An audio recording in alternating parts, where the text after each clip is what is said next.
Okay. Testing, testing. Alright, looks like mic is running. I had to like set the manual, set the properties for the microphone input manually because of Windows update that previously set it to default. Tends to happen each time. Alright, let's see if we can get things started. Today we're just doing some art. Kind of want to have a different hat. I think I'll go with the jack-o'-lantern hat tonight.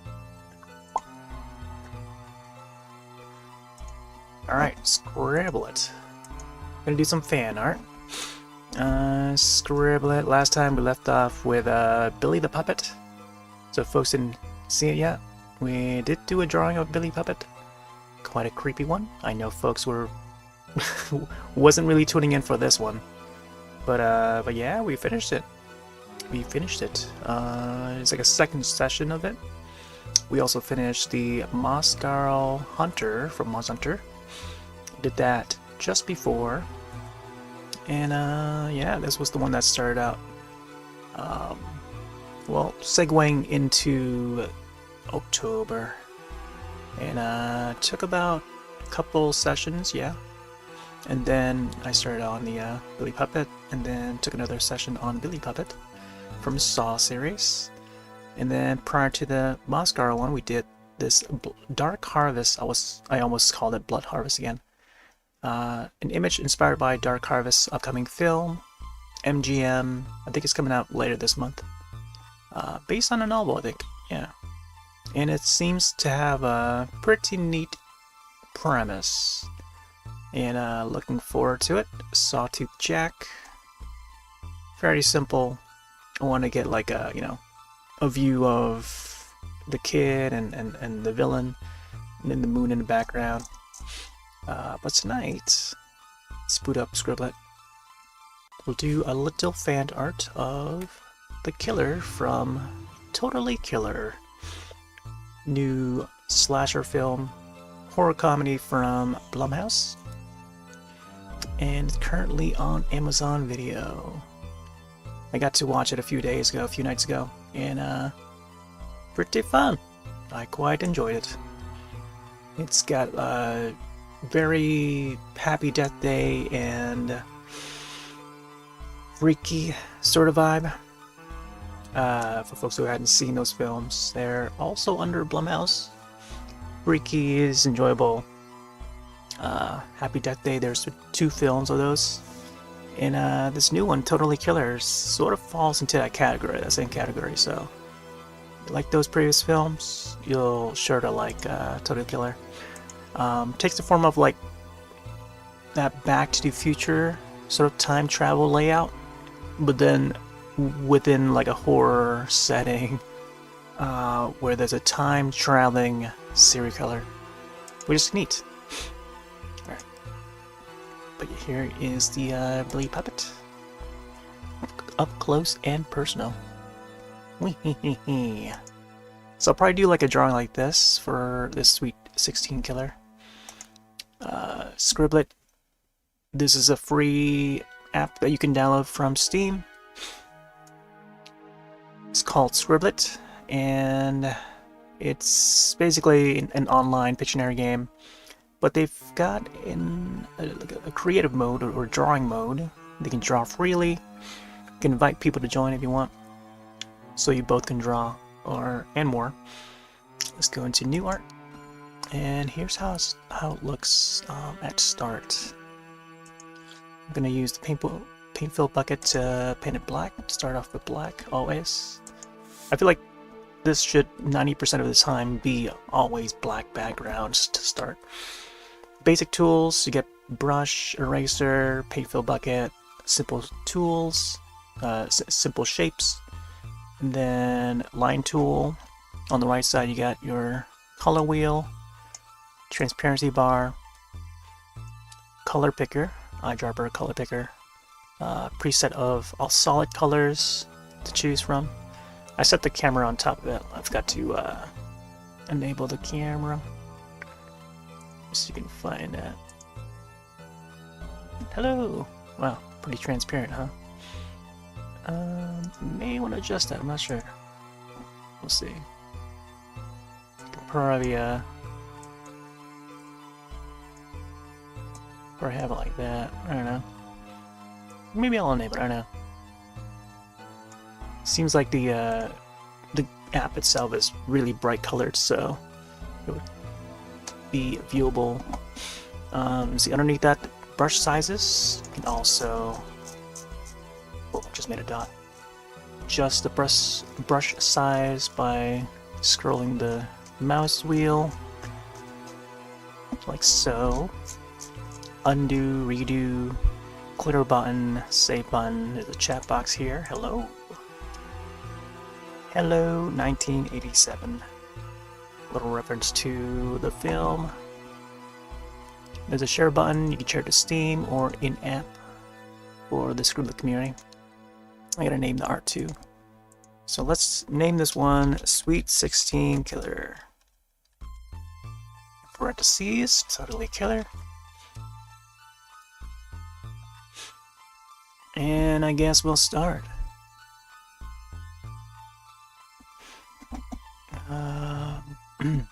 I took a variety of screenshots from the trailer and gathered a bunch of like promo images that they used to advertise the film, just so I can find you know, a bit of reference to what the killer wears and stuff. I think what I want to do is I kind of want to have him.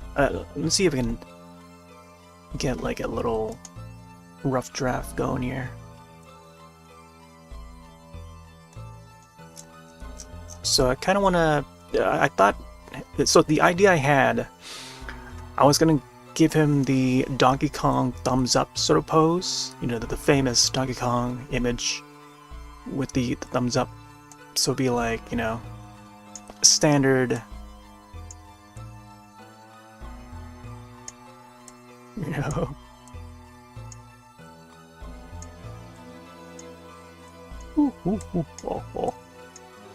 And then he'll be like grinning because he's got that big giant grin.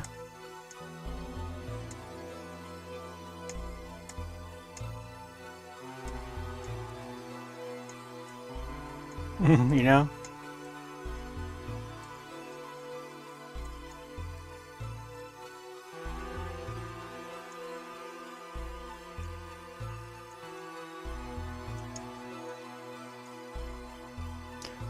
But except, you know, he's got these very hollow eyes and stuff.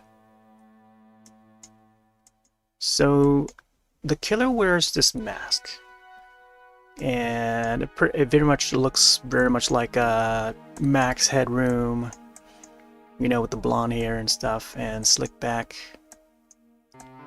And again, we think of Back to the Future, because Max Headroom appears in that as well. At least for, I think, part 2? Yeah, he appears in part 2, I think. So I'm thinking something like this, but instead of a thumbs up, he's holding up a knife. And I made sure to snapshot an image, a good image of the knife. It looks something like that.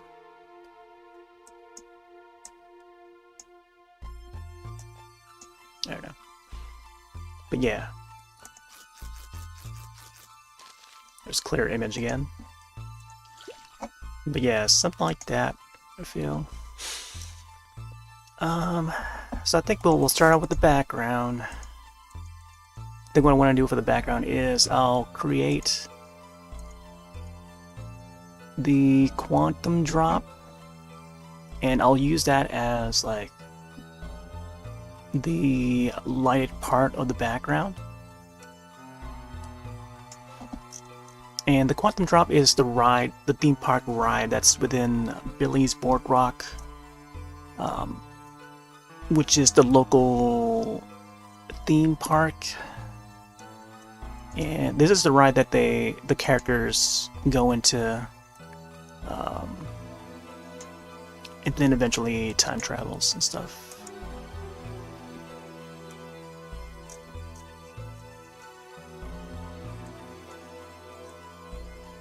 Try to get like a simple.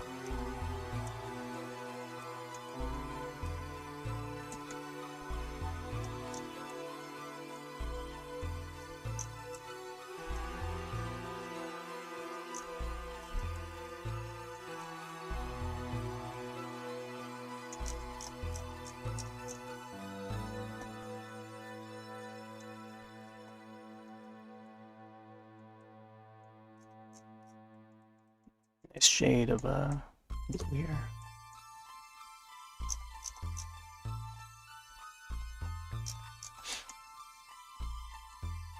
I feel like I should do like a whole bunch of like lines like this.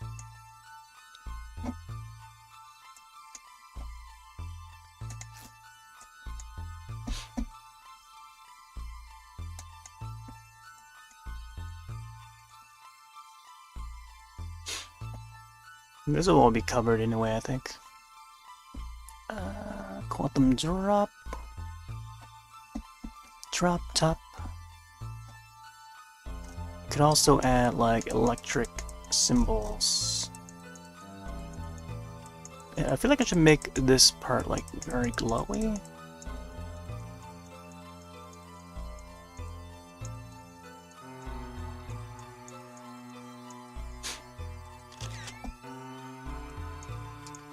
Each time you hear that, that means I clicked on the save button.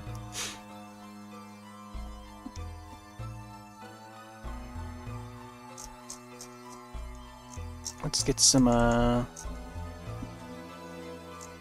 bouquet dots in there.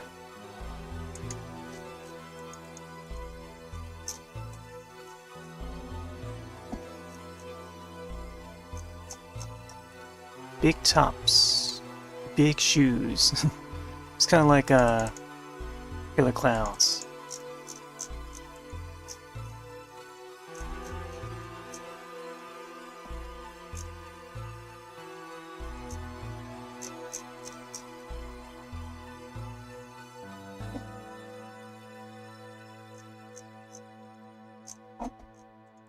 I never really thought to like use dots as a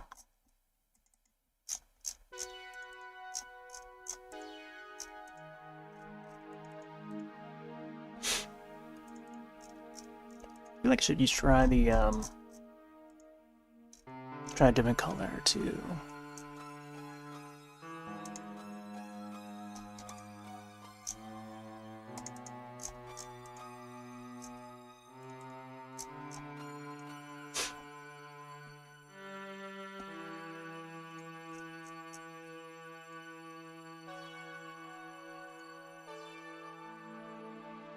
Okay, then we got some good amount of dots. I feel like I should add the name of the ride.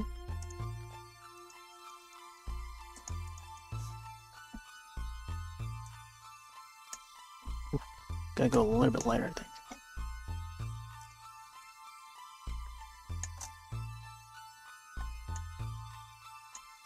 Maybe I should go a little lighter.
Here we go.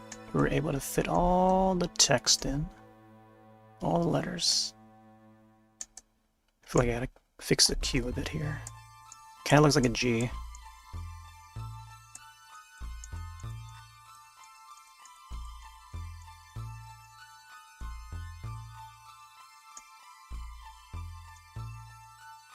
Definitely looking a little bit more glowy.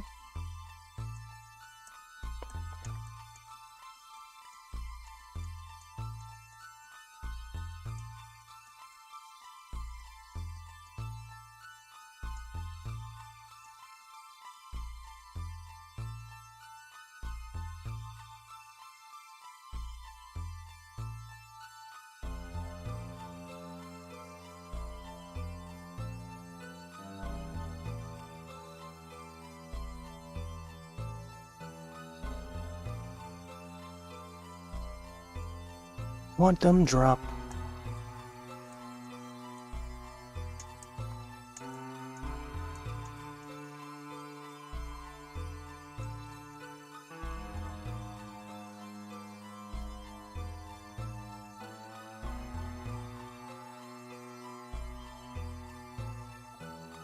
Alright.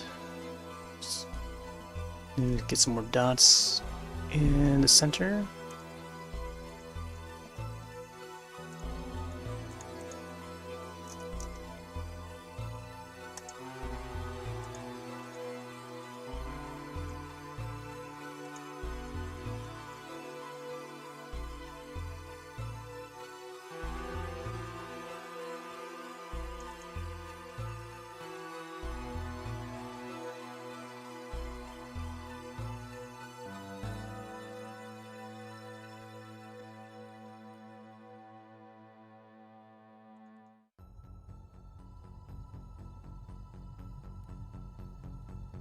Plan to play some synth tunes. I'm not sure it will be picked up by YouTube copyright or anything, but got the one of the Calyx albums demos. I think his demos in the queue, so probably listen to that in a little bit.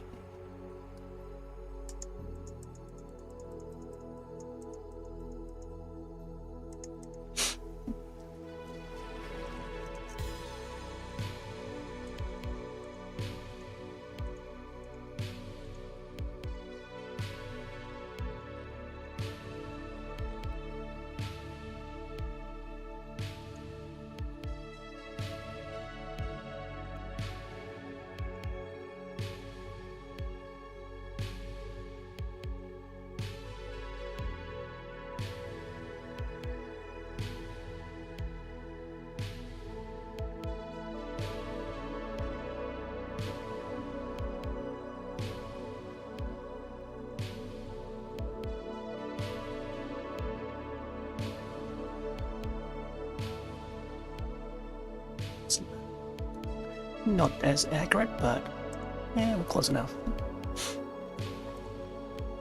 Let me get some lightning in there. I feel like I should maybe do the like a different colored lightning, like a blue lightning or something. Give it that neon electric.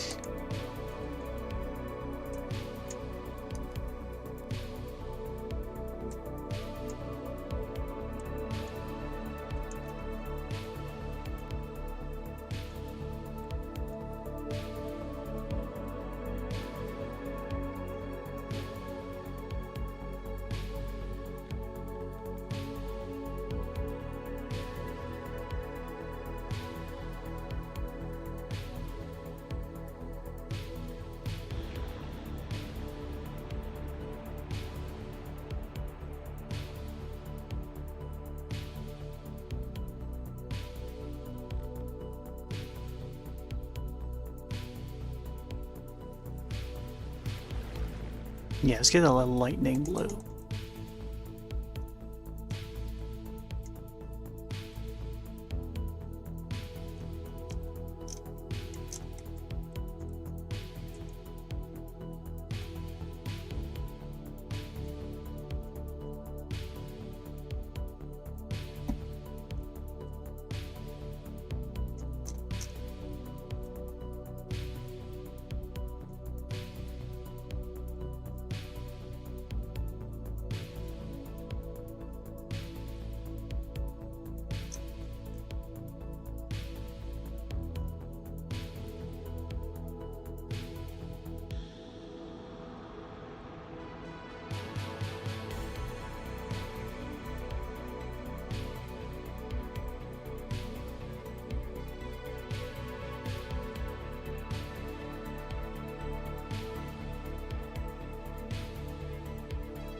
Kind of added some like a big long one on the outside here.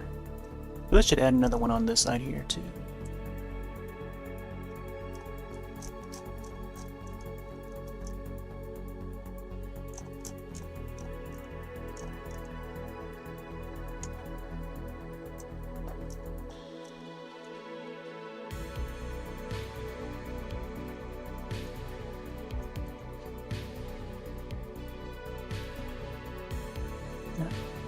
Receive a message. No guy.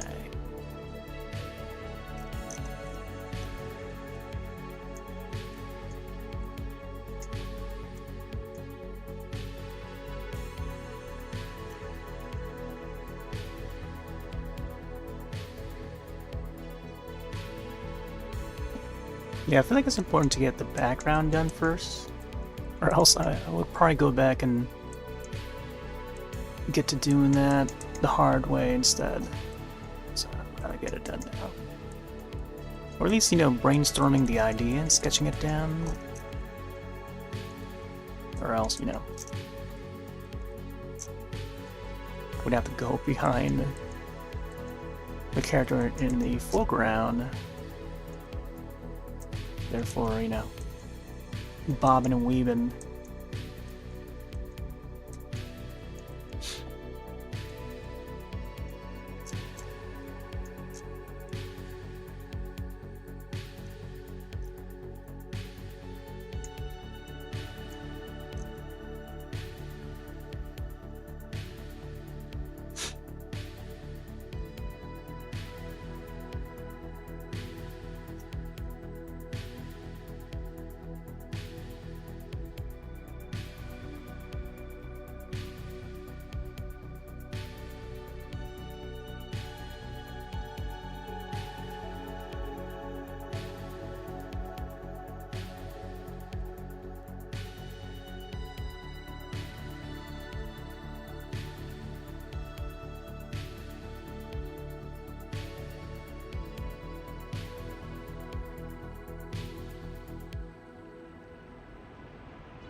Yeah, for the lightning strikes here, pretty much gotta like free form it. There's there's no knowing where it would go. You just gotta freeform it and just hope that it, you know, turns out for looking like lightning, you know?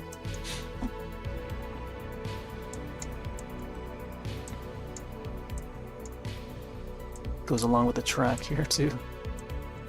Our track is a Sunglasses Kid. You can find it on this channel on YouTube. Just got it available there. Some good relaxing tunes with a like a synthy vibe.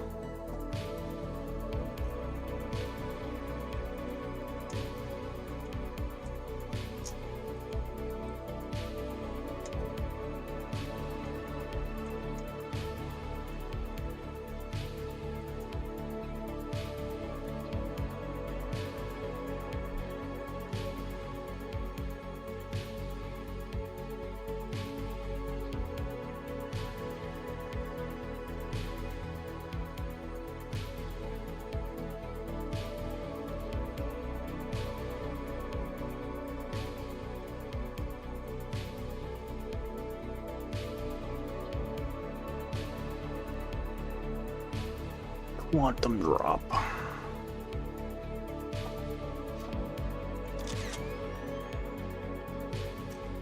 And I feel like I could add.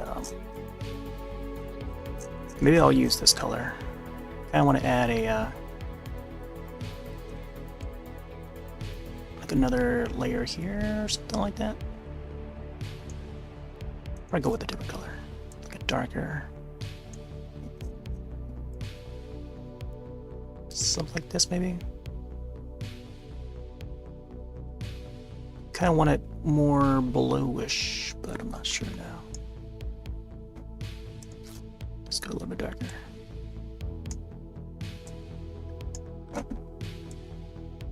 Yeah, something like this, maybe.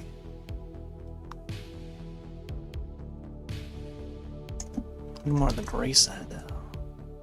Notice how it changes color when each time I let go of the button. Okay, this is it's good color too. Not sure it would show up though.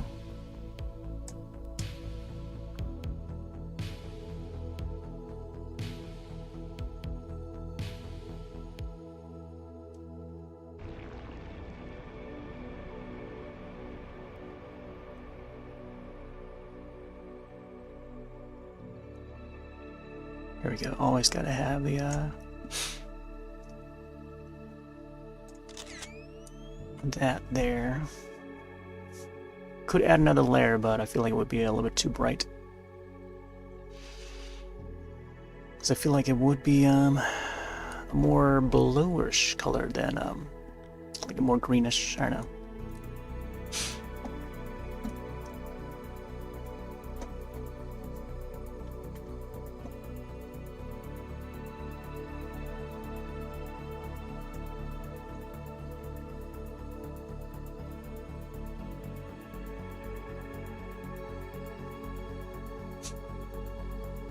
Okay, now we can get to the character now.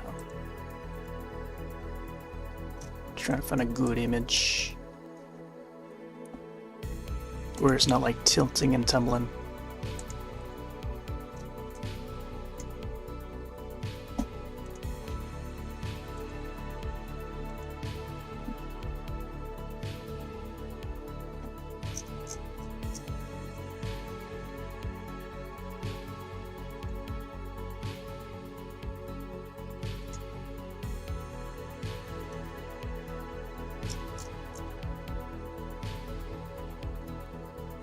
I'm gonna try and sketch out how this is gonna be posed. Kinda wanna get his like his shoulder in there at least. And then a piece of his shirt.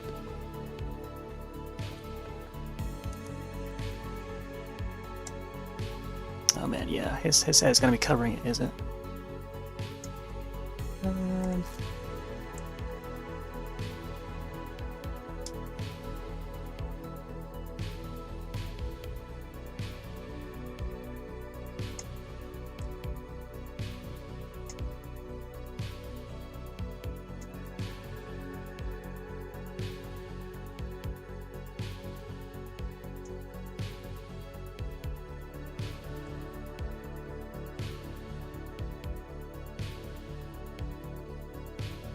Yeah, what's something somewhere in this location here with his head.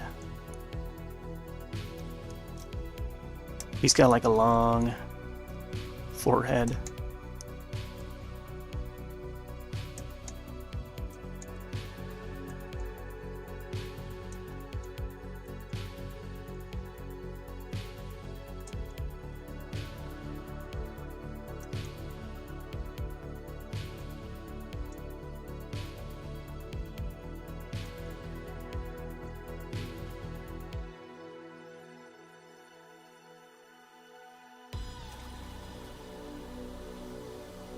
Kind of want his face to be more towards the center instead of off to the side, but then I also want his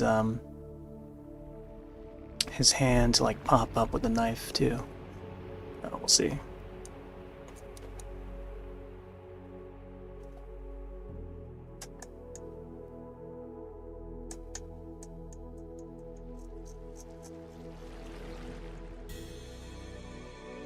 Because it was start adding color, huh?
Not sure how the lighting for this is gonna be too. We'll probably go with the typical, you know, light on the top, like the sun location, which is usually at the top. It would be neat to maybe have it like a, I don't know, like a lower lighting. How I did the Billy the Puppet for the Saw one previously. Well, speaking of which, let me see if I can get a slideshow out at the bottom. Past drawings, here we go. I don't know if I added the Saw one. Let me take a look here real quick. Make sure I have it ready.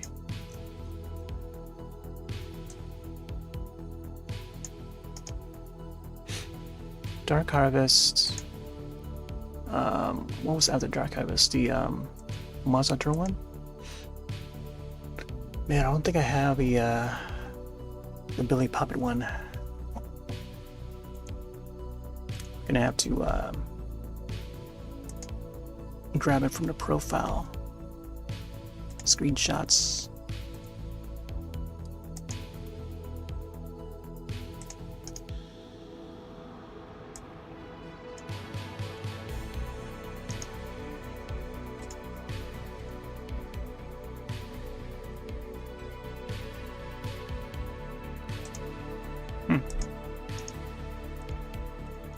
Sure, if it allows us to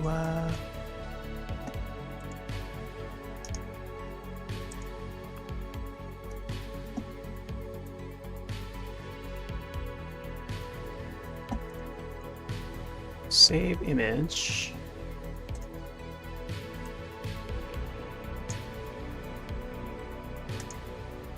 Okay. Doesn't seem to give it a proper number, as the program usually would do, but I think I'll save it.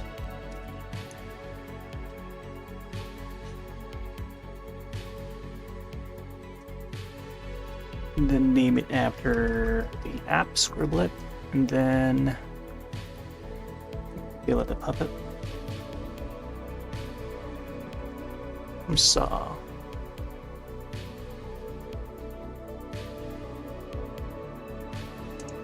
I normally would have the, there you go, it's added. I normally would have...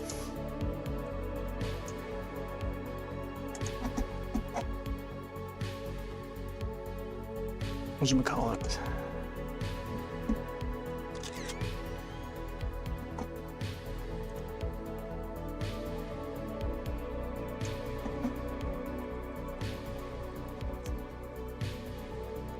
I think I have a few images in a separate folder that's like named properly. Like the tiling for the file is titled just the way that I wanted it.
The mask for Sweet 16 Killers, like his ears are like not even. It's like it's still attached to the head, for sure, which is pretty weird. The way it's shaped is like I don't know, like it's not as floppy as like human ears, although they're supposed to look like human ears.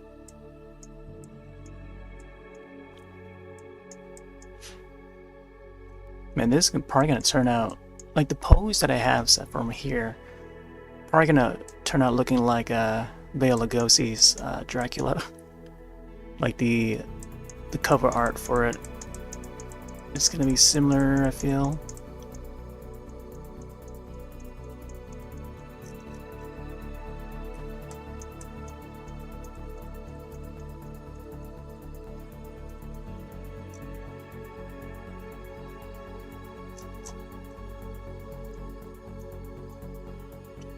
Kind of want to give him like a sort of ripped shirt, or maybe just like wrinkly, like a very wrinkly shirt at the collar. We'll see. Curious to see how they came out with this mask design. They got a few sneak peeks in behind the scenes, but not a lot of them. Would be needed. They put some out. I feel like the film, I don't know. I'm not sure if I would. I mean, for sure it's probably a success, but I feel like not a lot of people have got to see it, or at least not yet. Maybe they're waiting for the spooky scene or something. I feel like it's one of those movies that, for years to come, I think people are going to discover it. As more people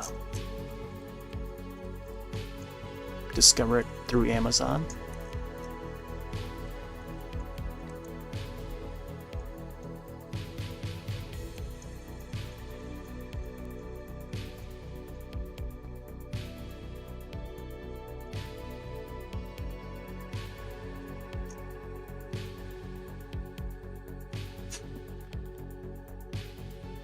What? See where his eyes are gonna be.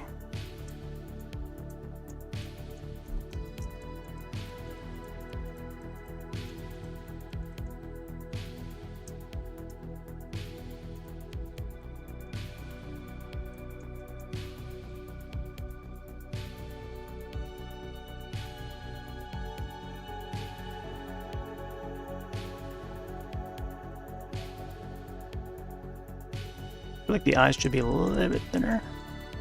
Like the eye holes.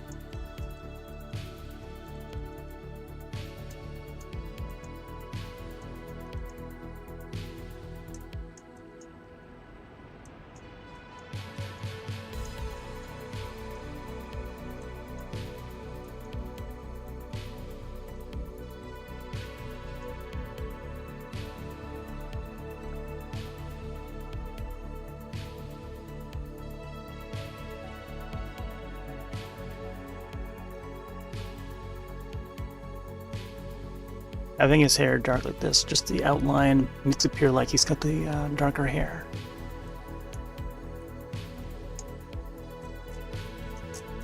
So you can add some, oh, there you go.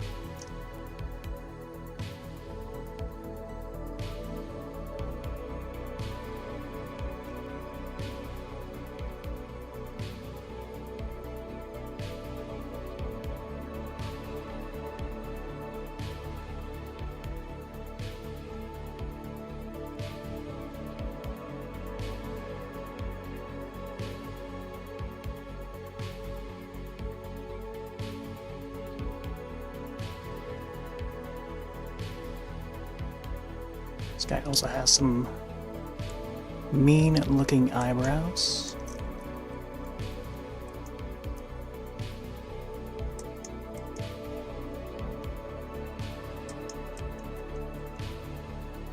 It looks like it's just like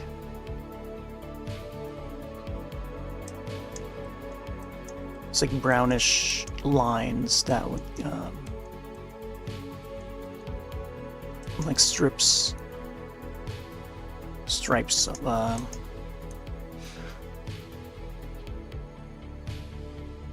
strands of eyebrows, I guess. The screenshot that I took is a little bit on the dark side. Shadowy. Yeah, I think it's just like strips of the eyebrow.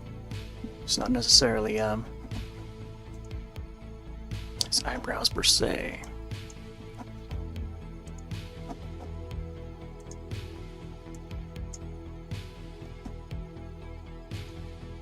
He's got the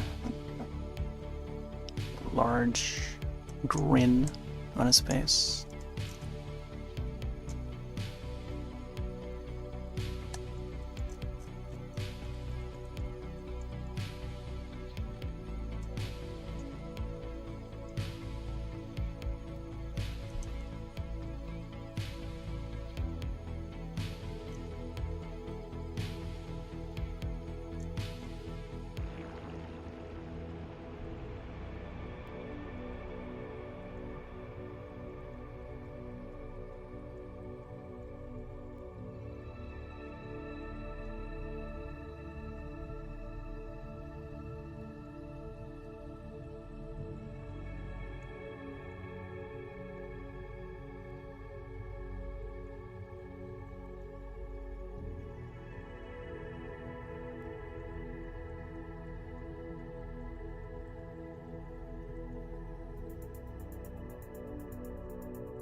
Just make his jawline a little wider here.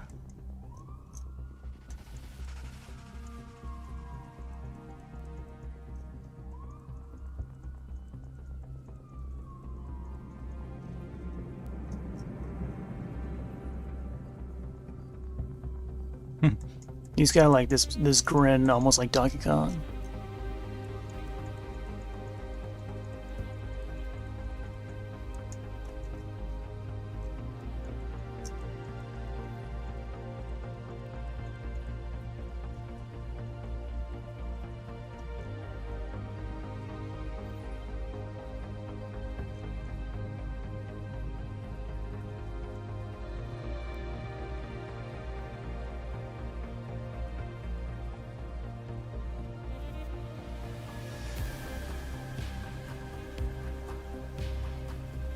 Ooh. Too bright there. I think I'll go for like a darker. Whoa.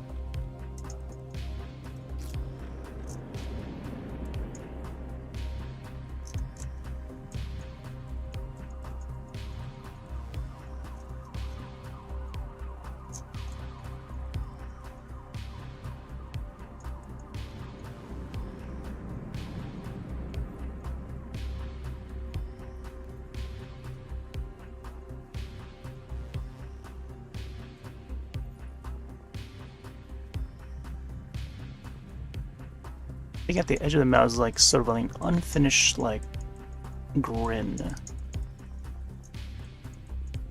Whereas like rounded is not really like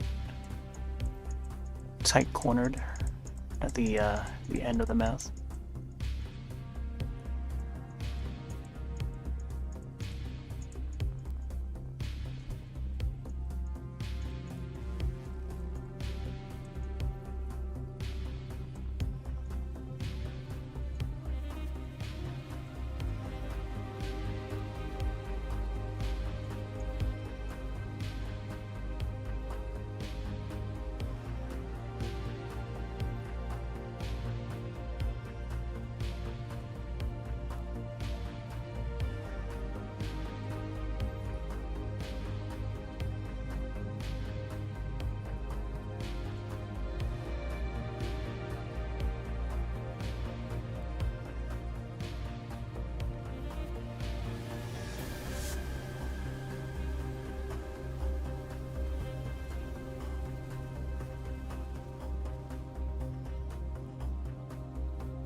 He's got like a bottom lip too.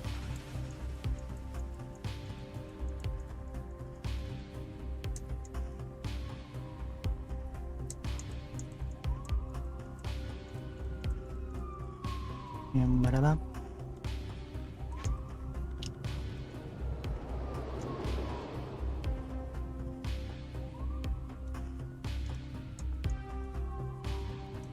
Alright, every time I select like a solid color, the bar goes all the way up. Transparency part goes all the way up.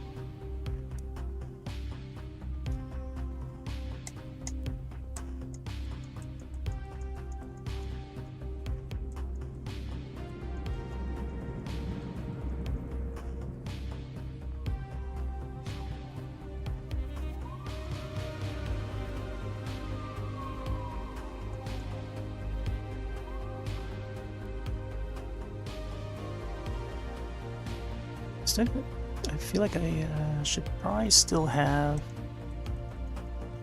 like a dark background here, so let me see.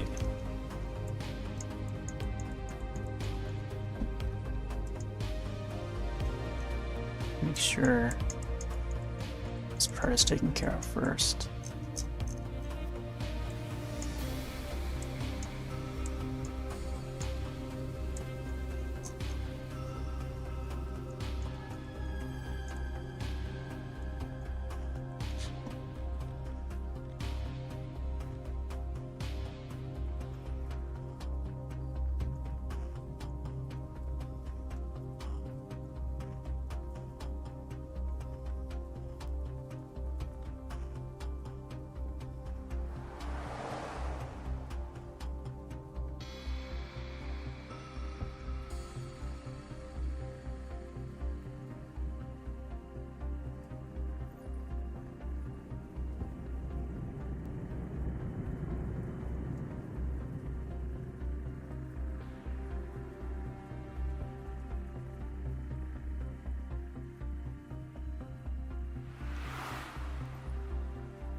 Something like that.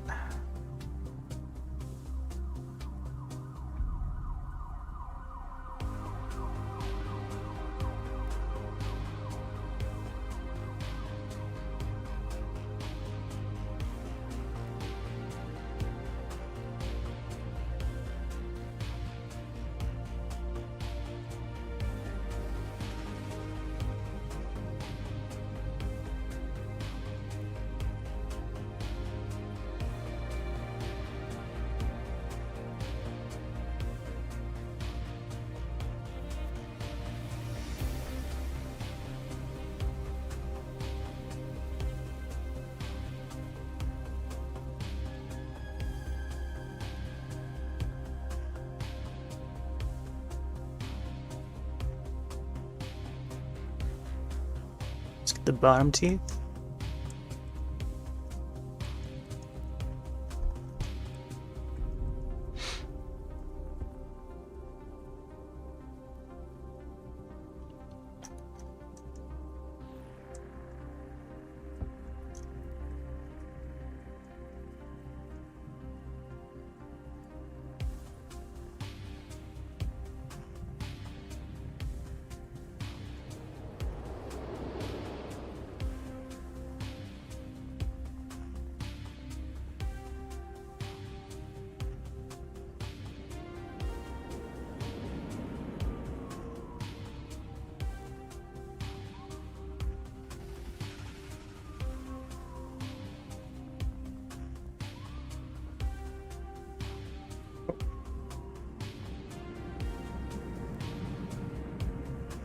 Yeah, certainly coming along. Just gotta fix the eyebrows with them.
Just got the hoodie.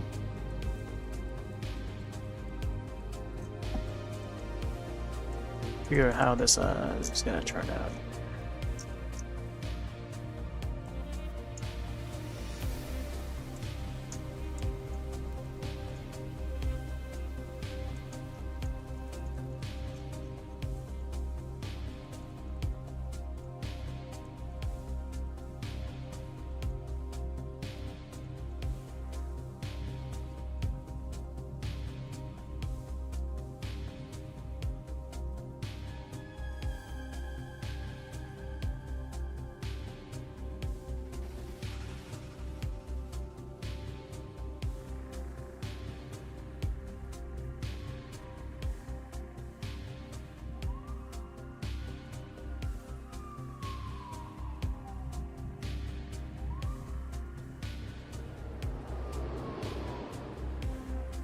He's also got like a dark gray shirt with like, I don't know, an LA image, LA style image on the front.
The LA image has like the cyan look to it. Has like a triangle shape. Let's not go too bright.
Let's get the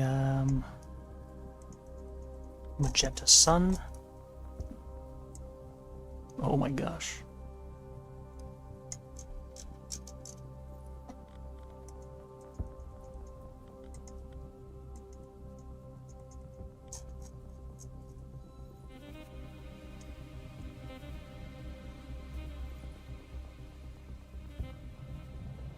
This would be more like magenta looking. Maybe this color here. Ooh, that's too pink. It's gonna be like a more darker purple color, I think.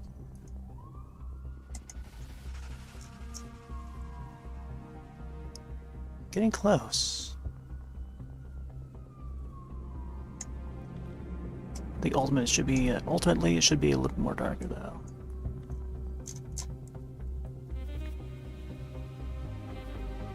Something like this. Getting closer.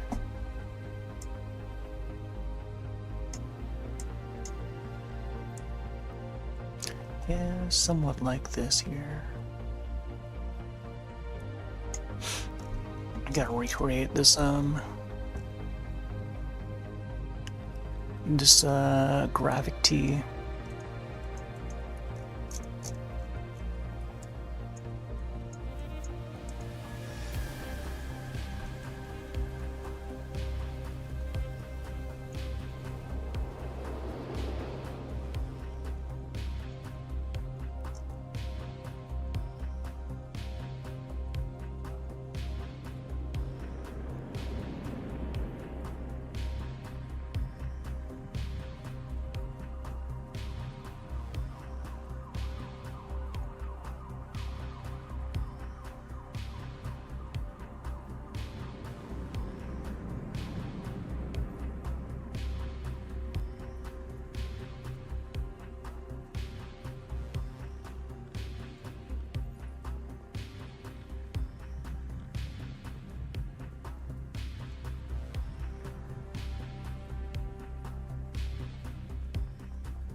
There's a car that also has the windows down so you can see through, and then the sun would peek through the other side of the car.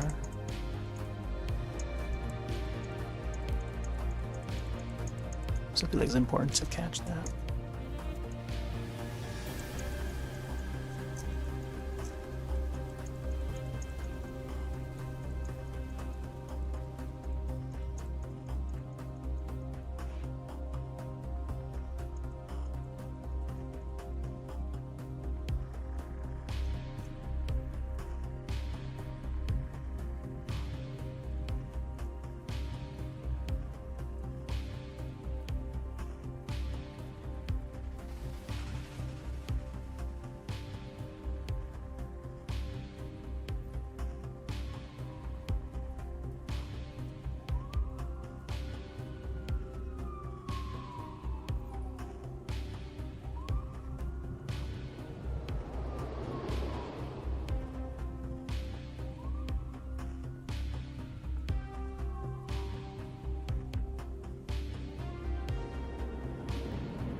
Then there's a guy standing on it.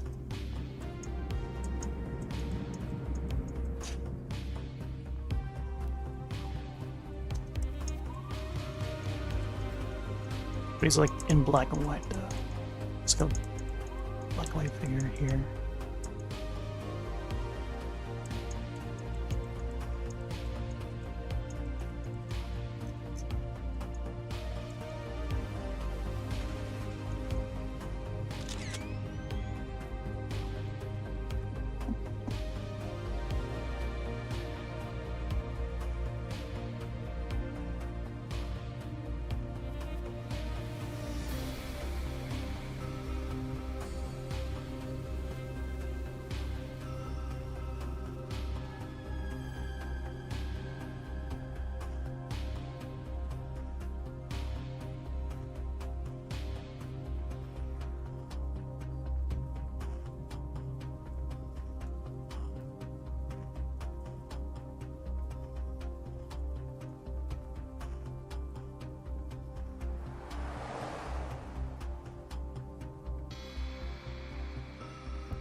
Some creases on the shirt.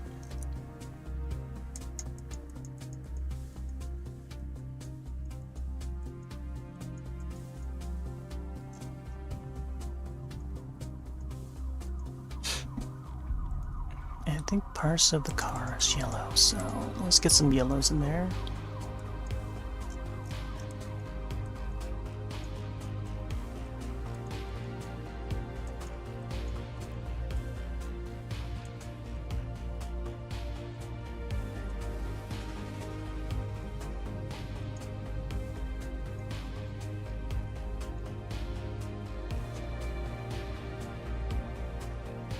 It's gotta be brighter yellow though.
think there's some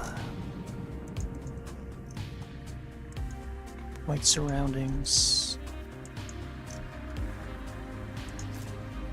It's gotta be really thin though, I think.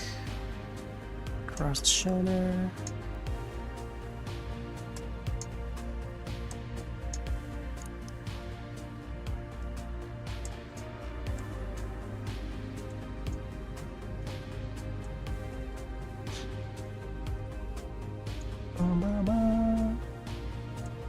And also the tree too needs to be brightened.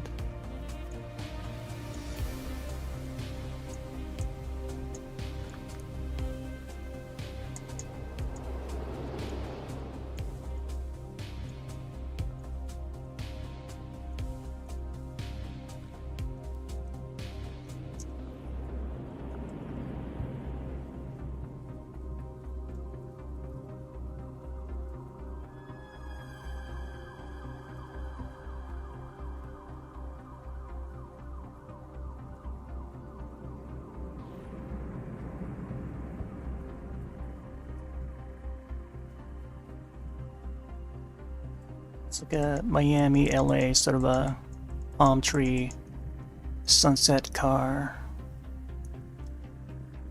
I feel like the blue part, sky part, is should be a little bit brighter though. Bright blue. Yeah, it should be somewhat like this color here.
Yeah, there we go. We got a shirt.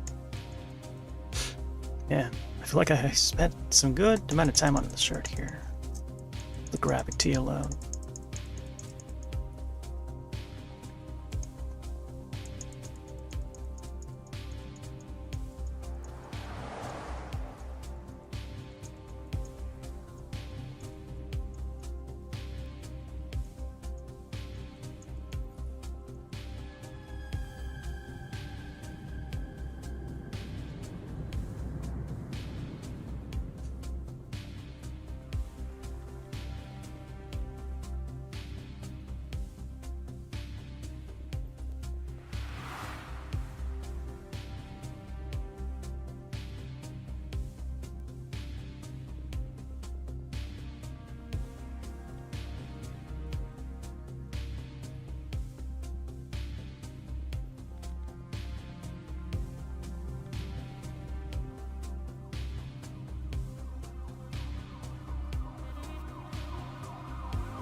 this point, there's like 2 shades of the black.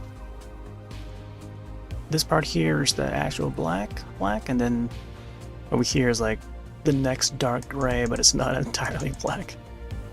I'm not sure if I can get a color that's like in between those two. Because when I lift off, or lift the finger off the button, it will automatically select one or the two. Yeah, from the looks of it. Oh well.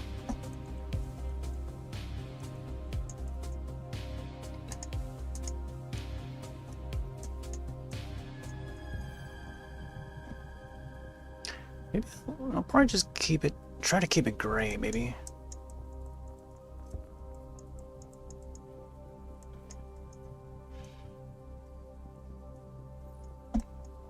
Alright. Let's see how I'm gonna get the other hand here.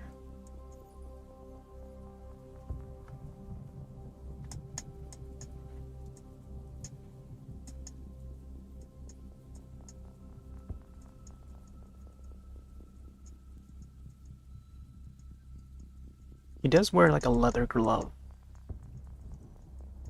so I'm gonna try and draw that.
Doesn't paint that dark part for some reason.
Alright, it's gonna be somewhat like that.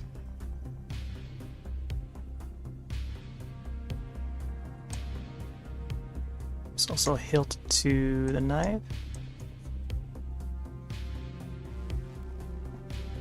Let's see how it's looking. Oh yeah, definitely coming out. definitely coming out. Oh yeah, he's also got an earring.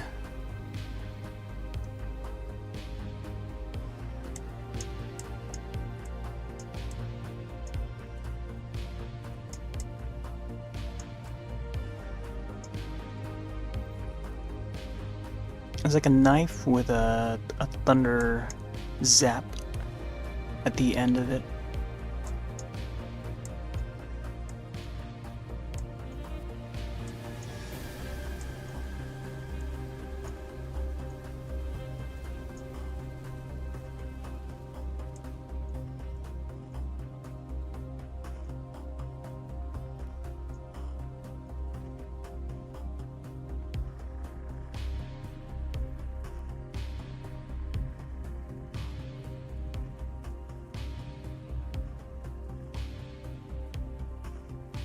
Something like that.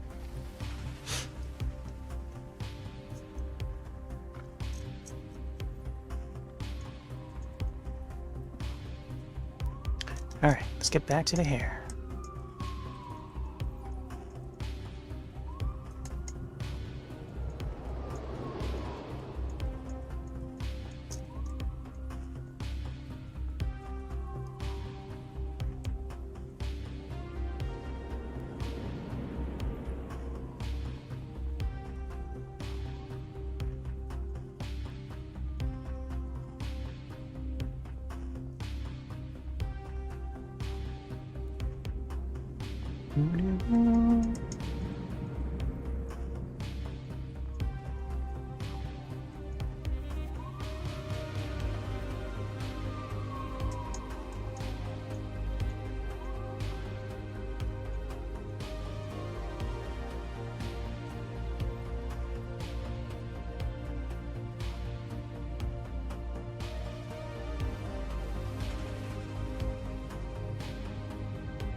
Actually, this is a good color for the hair streaks.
Anyways, he almost looked like Beavis and Butthead.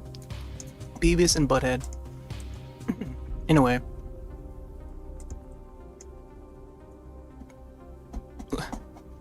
That's funny though.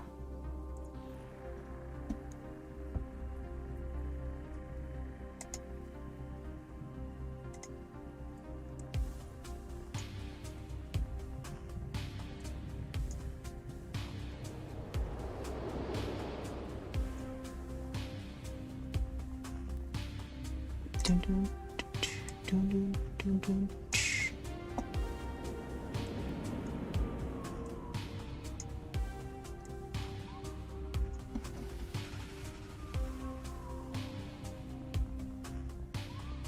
feel like this top part here.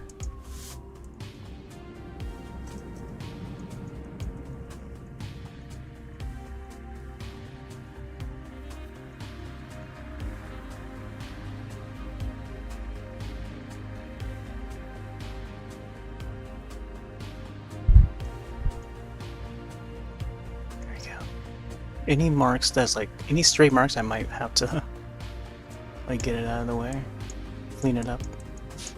Although it's nice to leave some in, so you can get a little bit of, I don't know, special effects or something. Looks cool to have those though. Just a little bit of it.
Yeah, it's got a very sharp, like, line under the cheek.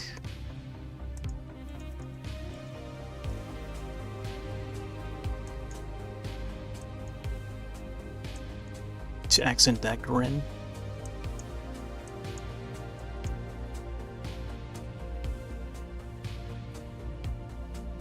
Man, I feel like the smell should be maybe a tiny bit bigger, but I'm not sure now.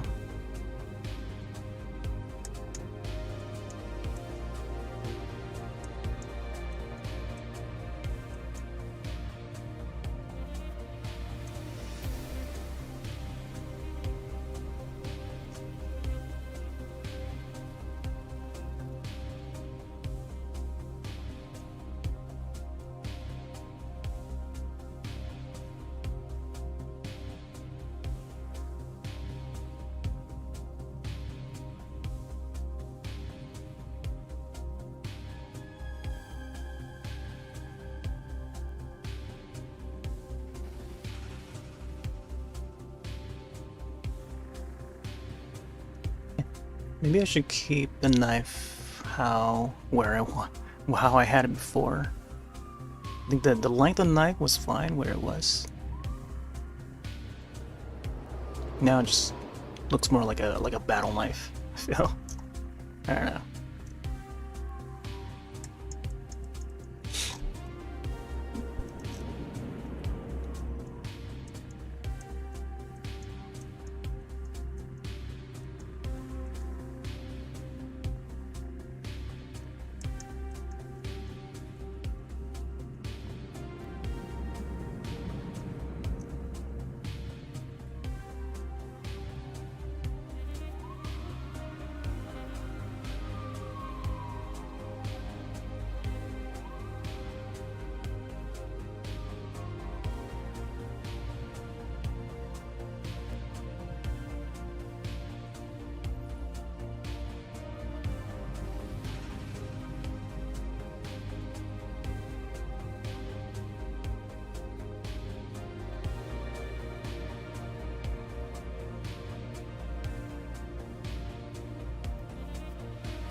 There we go, getting some more shade in. I feel like I should go for a more brownish color though. Brownish, dark brown.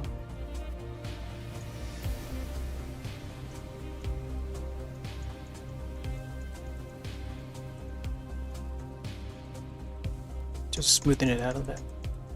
Gotta make sure the mask looks plastic, not human skin.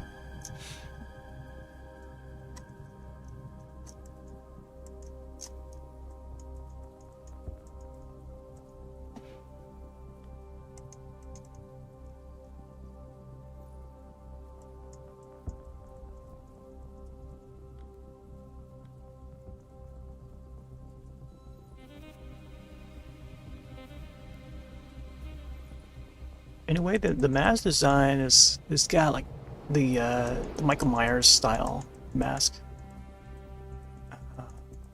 Holes in the eyes, you know, plastic mask, wearable, and it's just very hollow, you know, like Halloween. And there are some references to Halloween '78 in Totally Killer, and like bluntly, you know, just like supposed to look like it's from, you know,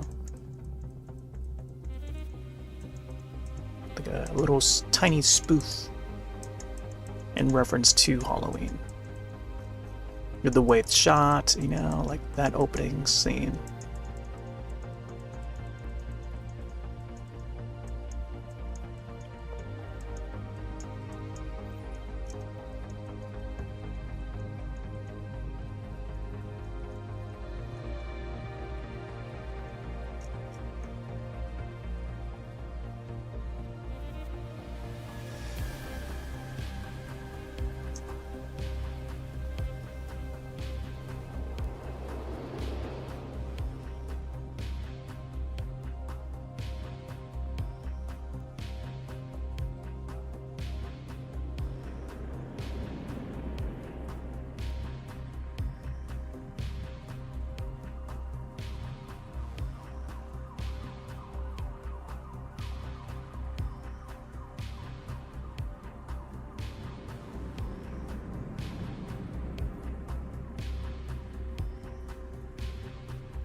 Man, he's got a very dirty looking mask now.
Yeah. Save that. Alright. Step away for a little bit, be right back.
Alright, we're back.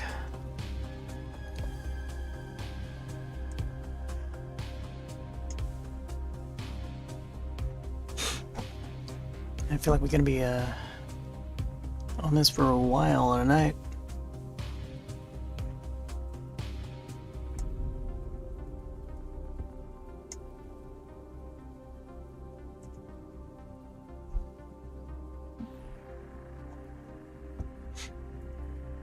Dun, dun, dun, dun, dun, dun, dun, dun.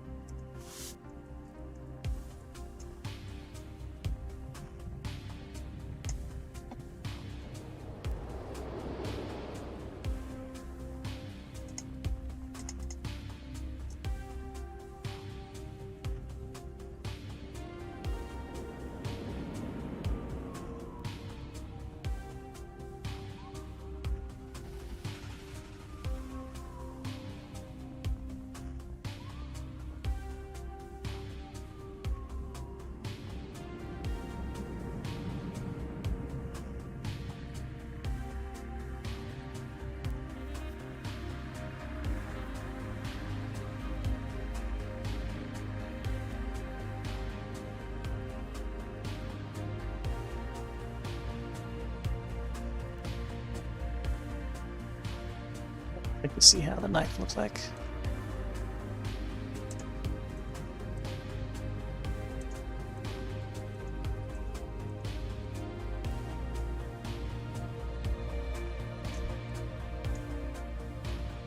Okay. So I think it curves like this, I think. It almost looks like a pirate's knife. No way.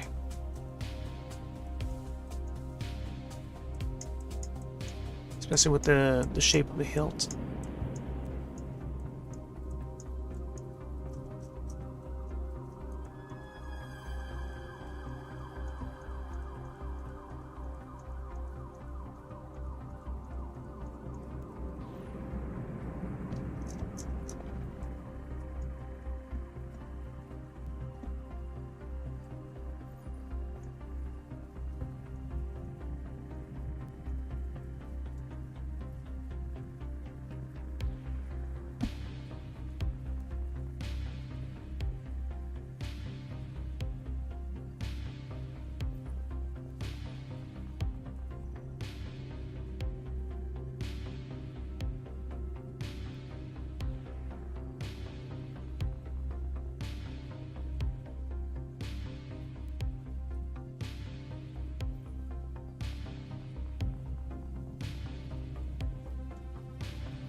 Seems like everyone's hopping out tonight, huh?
Knife hilts. It's got a very thin, I can only see like one angle of it, which is the side of it, how this part is shaped, so I'm just like, you know, translating it to this angle. There's not enough shots of the knife. And when there is, there's like a quick shot of him swinging it, so you don't really get a clear shot of the knife. I think the knife in the movie poster looks a lot different from what appears in the film. I assume the bottom hilt is the same color.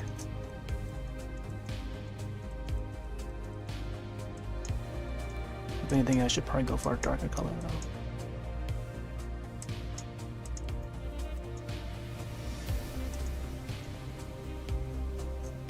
I'll go over it with some shadows.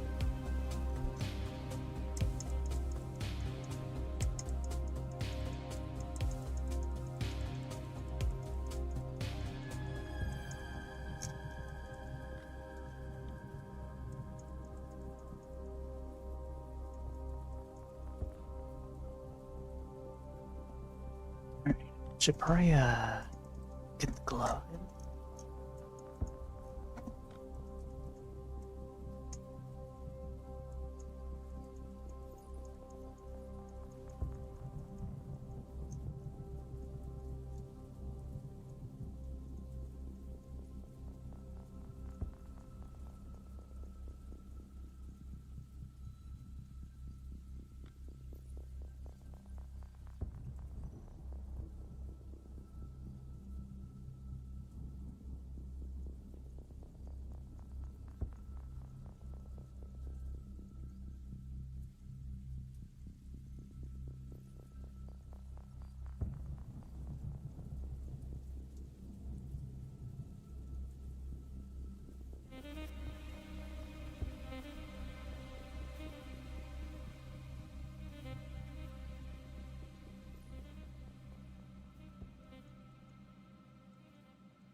So like that.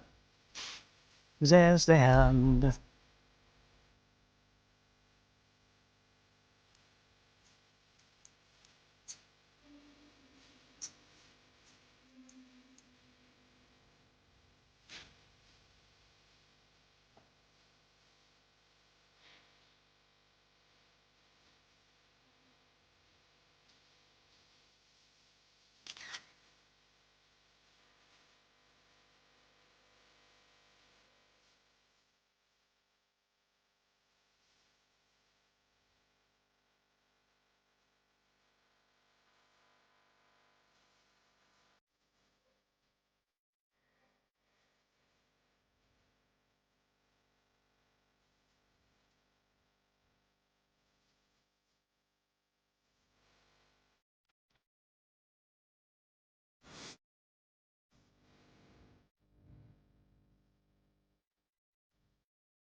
feel like I should add some blue grays in it.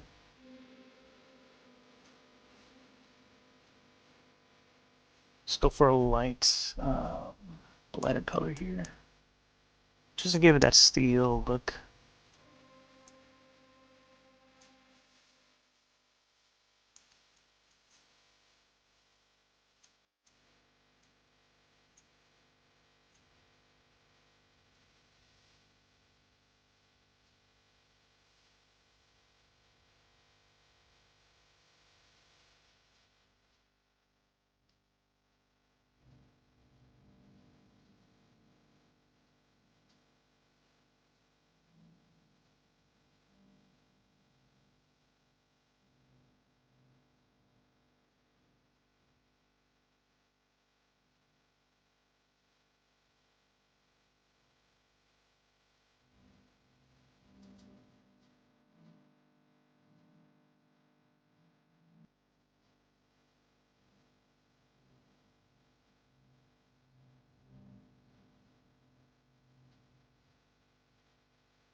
I wonder why that one cut off.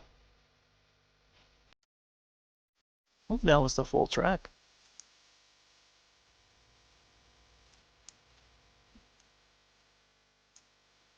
It was the that Calyx album, by the way.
It was like a very piratey sword, like a little dagger, I guess. I think it's supposed to extend out a little more though. So we can do it like that.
thinking to maybe add like cyan highlights to some parts of the body, just to give it a little bit of lighting to it, I think. We'll see. Okay, I think we'll just like focus on this face for the next hour, I think.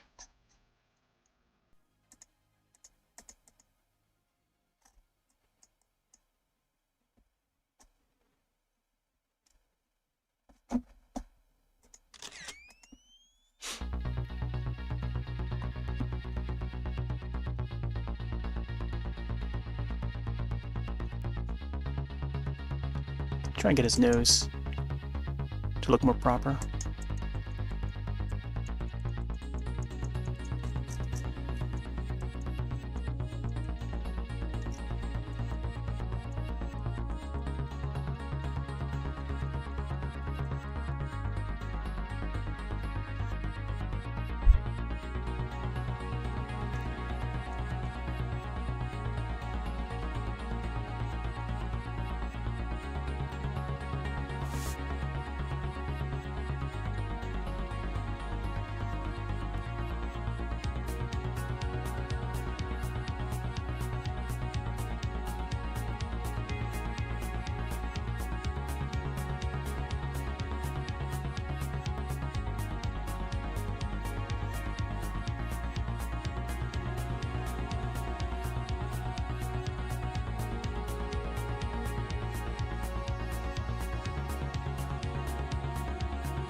Looks like Pete is on.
Oh, brother.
So it looks like the way his eyebrows are laid out, it's gonna have one is lower than the other, and then the other one is like, like almost like a raised eyebrow sort of look. So at least you can try to get that lined up.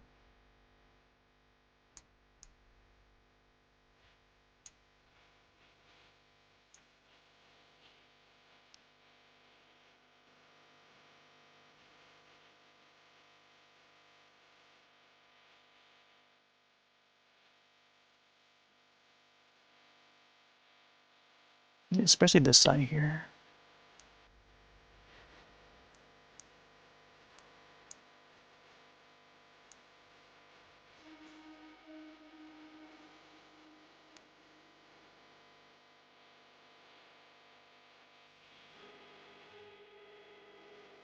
Oh yeah. I think it ends short though, so I think it's like somewhere around here.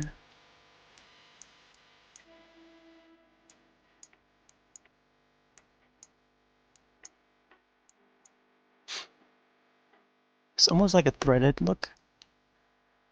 And then this side would be a lower one, I think.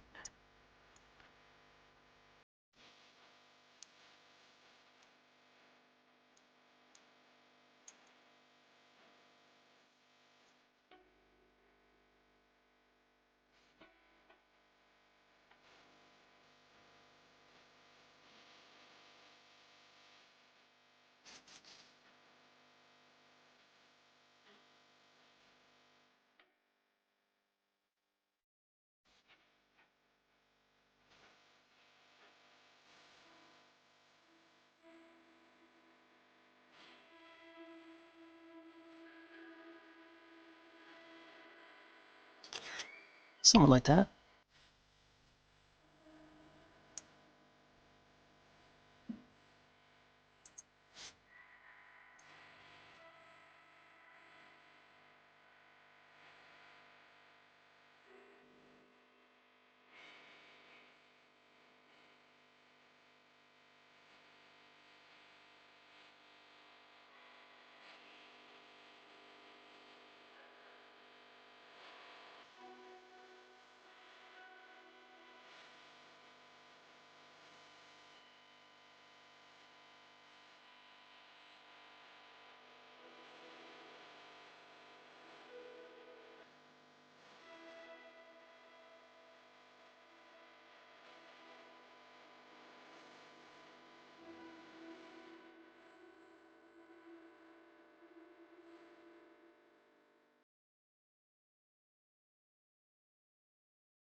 Get the jawbone in there.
Seems to have like a longer eyebrows, so let me see if we can get extended a little bit.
There we go. Thin that out.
Alright. Let's get to the eyes.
Yeah. Just have to get his nose right.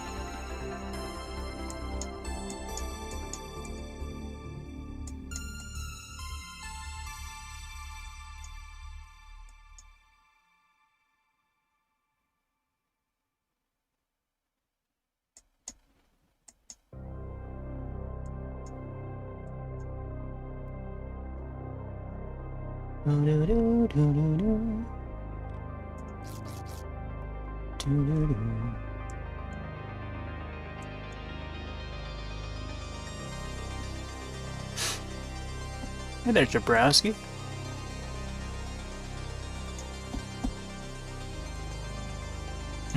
I hope you are well.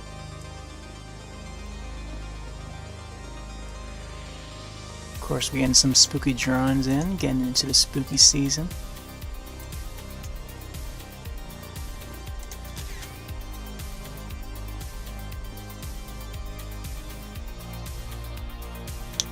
Trying to figure out the shading for this.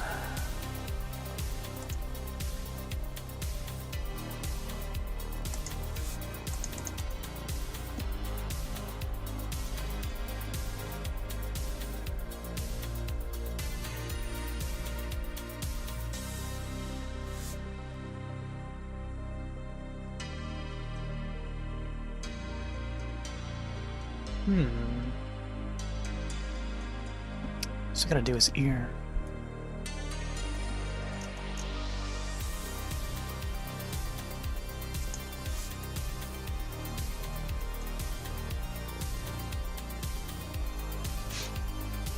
Watch any good movies lately?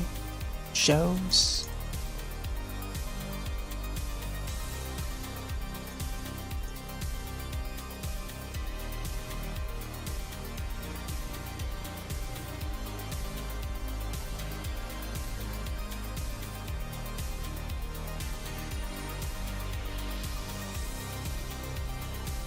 Felt inspired to do a drawing based on a character from this movie here.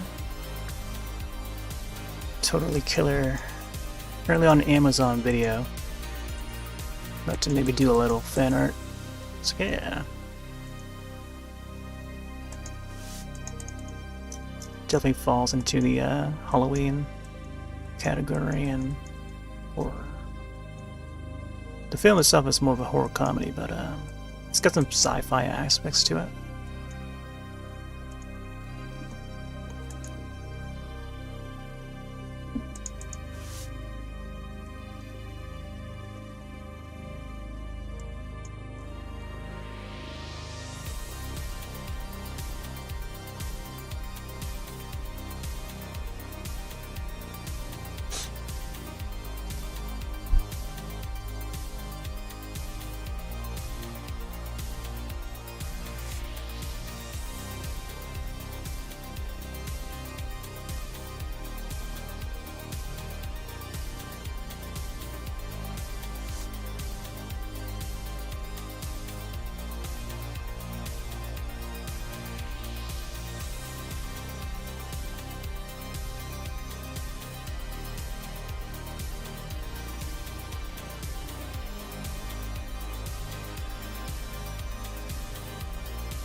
ears a little bit wobbly looking.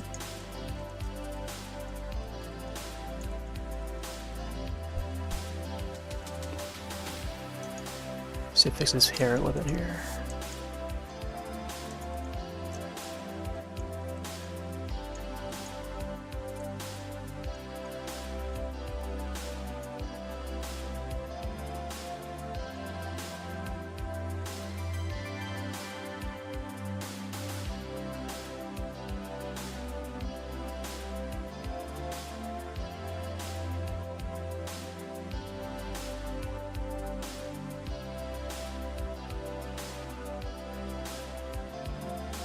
I feel like his hairline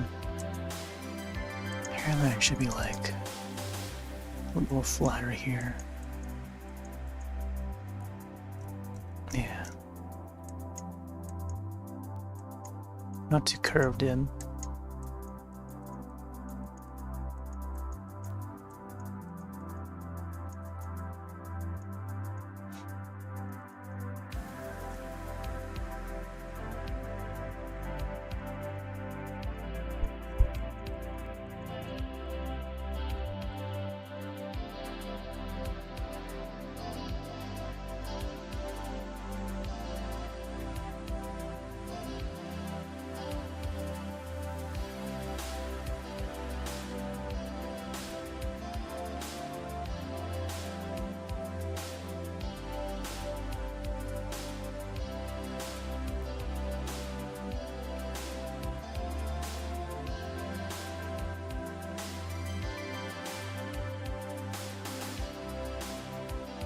Maybe I should add some shine to his head.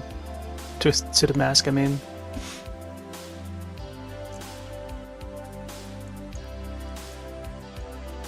So you can get some highlights on the eyelids.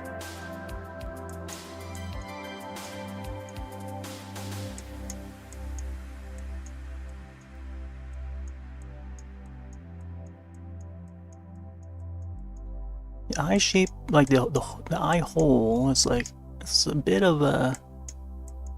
It's got this sort of triangular shape, not really. But I also want to make it look more flat, slatted.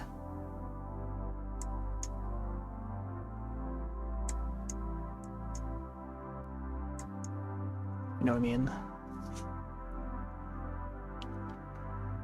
Flatted and empty. Like leaning back and making sure that it looks just about right.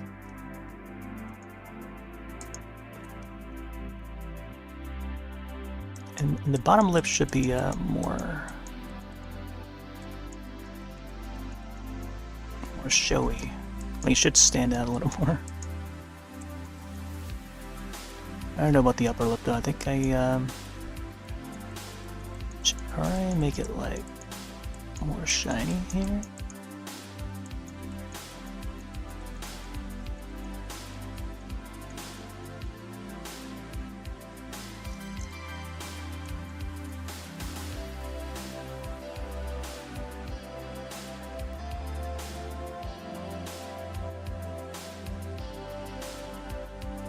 There you go, something like that.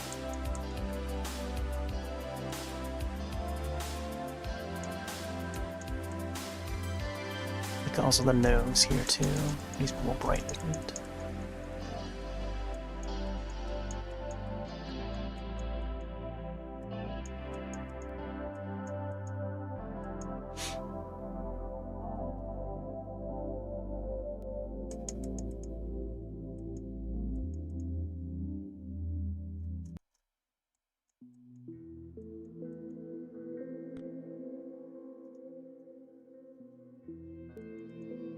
Oh, here comes the Saw soundtrack.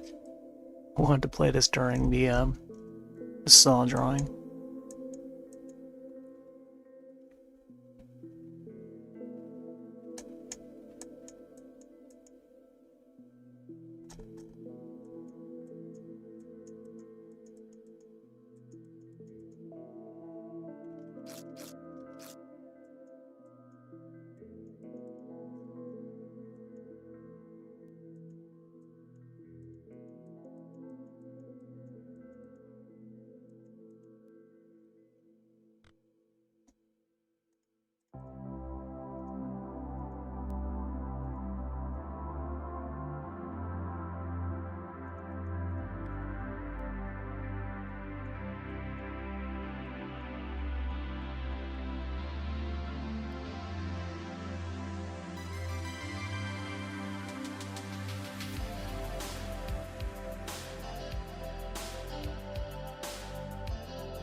Boom boom pop. Boom boom boom pop. Boom boom boom boom pop. Boom boom boom.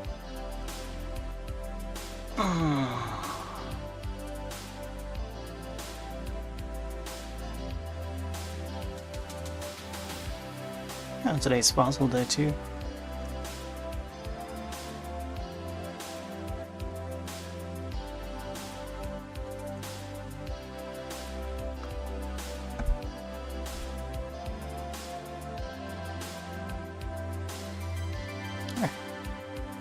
So far the mount is okay.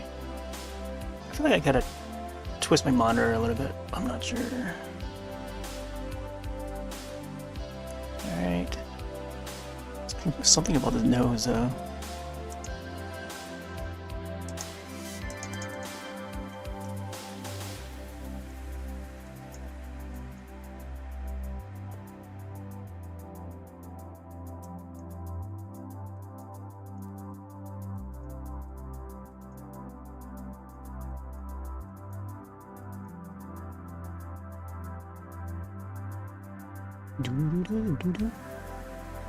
Okay, should be fine.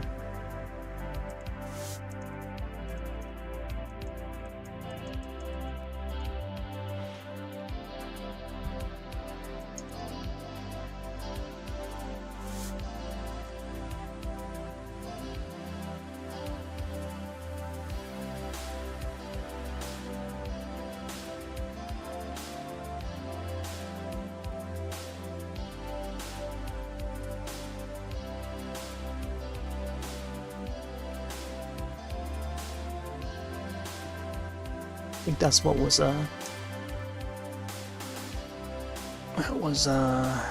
interrupting the image there.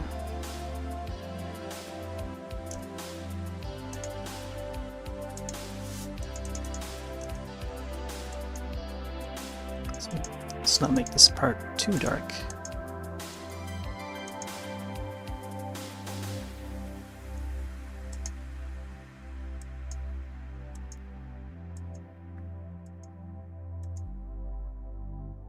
There we go.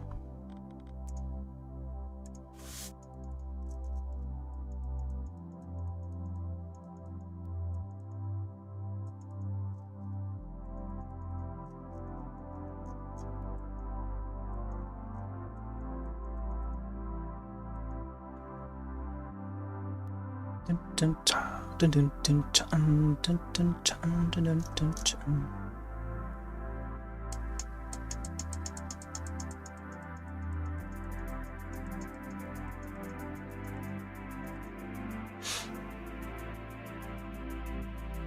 Alright, we gotta do something about the hair. I gotta figure out how the strands even look up close. I think I got... Oh man, I feel like the eyebrow should be a little bit higher here on this side. I think what I can do... I'll grab a sample color here. I'll just like... draw along here.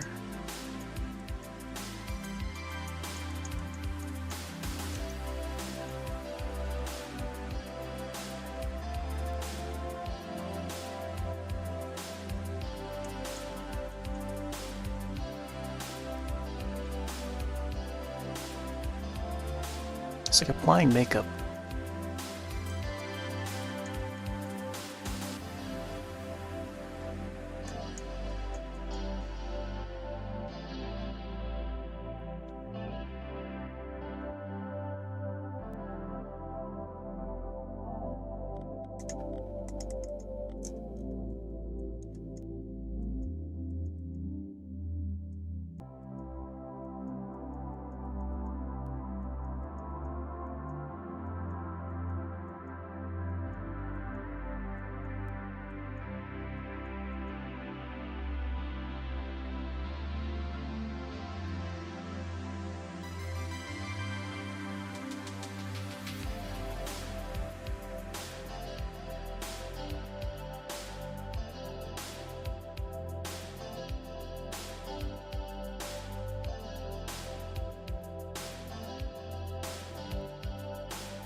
Man, maybe I should thin out the smile too, huh?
I want him to have a goatee.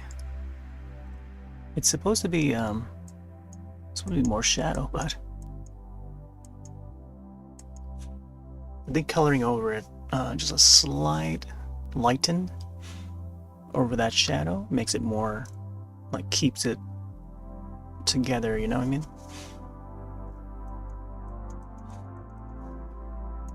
Alright. So far, the face seems where I want it to be, but now we still gotta work on the hair a little bit. We gotta get the stripes or hair streaks in the right spots, or at least, you know, close enough so that, you know, as it looks in the movie.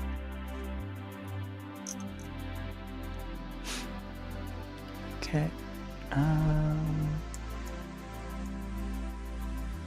So I think the blonde part of the hair needs to be a little bit more yellowish. I think this color here, like a golden yellow. I'll do a light color over it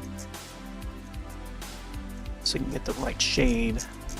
Or I can keep this shade, or how this looks here, and just color over the other part here. Ooh, that's a little too bright.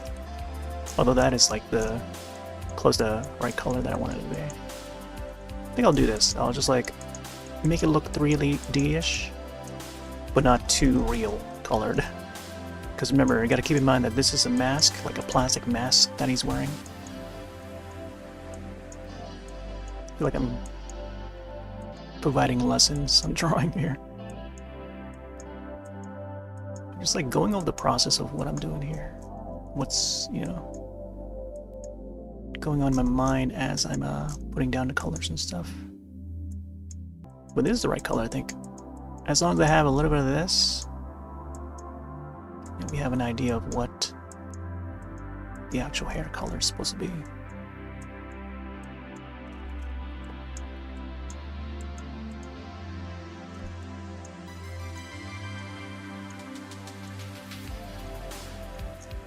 And this track's really nice. I like it.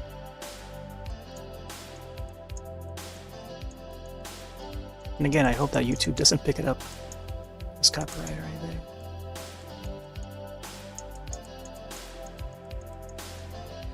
Same with Twitch.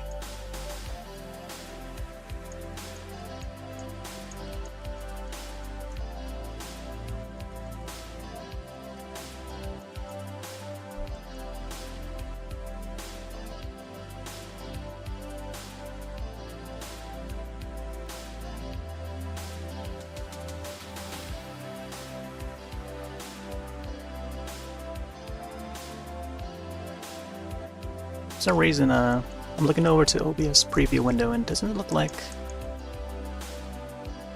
it's the right color. It could be that monitor. The other monitor is it's got the wrong tinted color.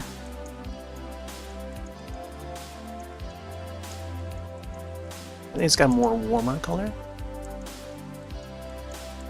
So it actually looks like he's got like brown hair instead of the blonde that I was going for.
Just the more yellower his hair is, like the more he looks like Beavis. It's almost striking.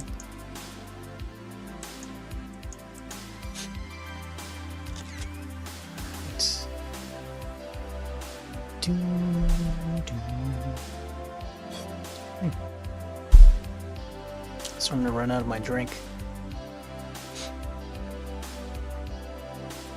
And we can go a little bit more.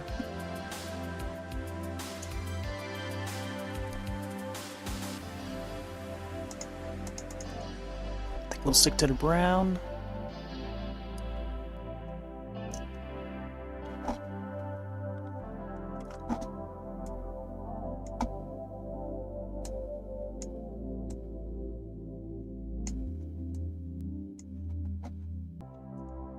Maybe we'll start with the sideburns here.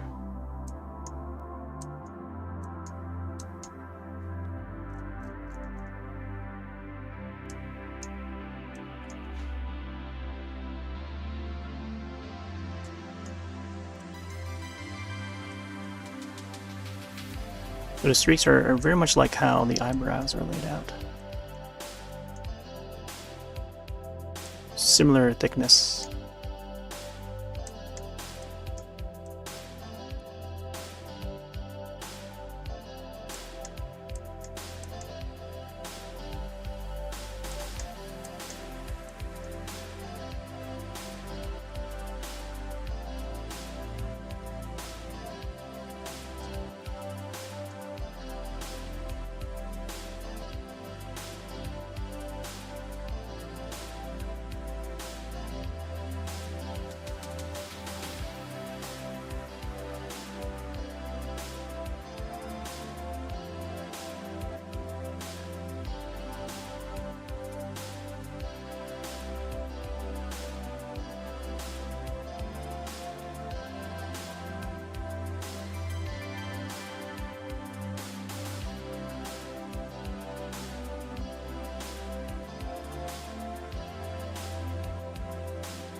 Man, maybe I should reshape his forehead, huh?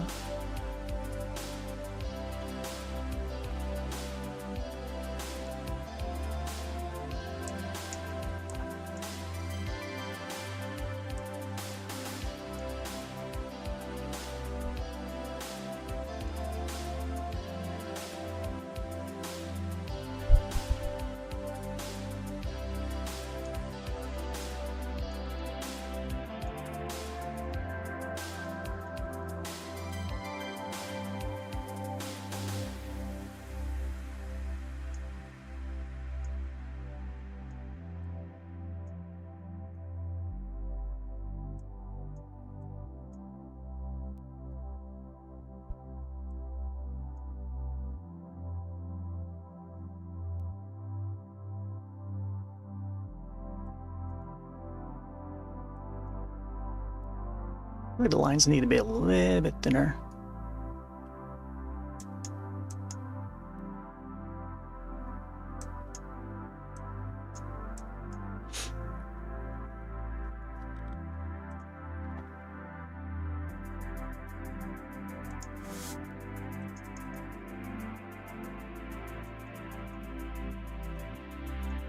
Let's correct the hairline a bit.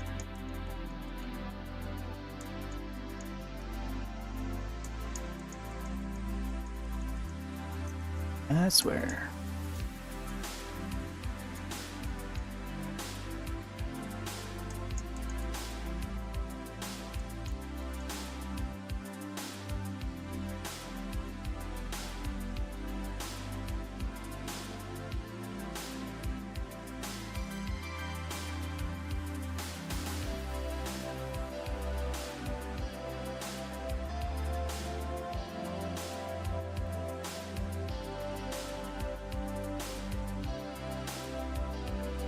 I guess at this end it would be hair like this.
Bum, bum, bum, bum, bum.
It's like you pop out of a like a comic book or something.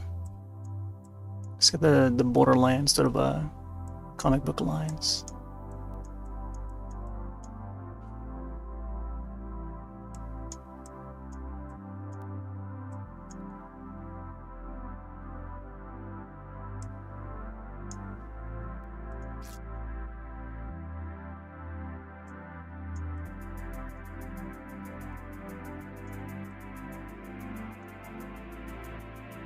I think I'll have to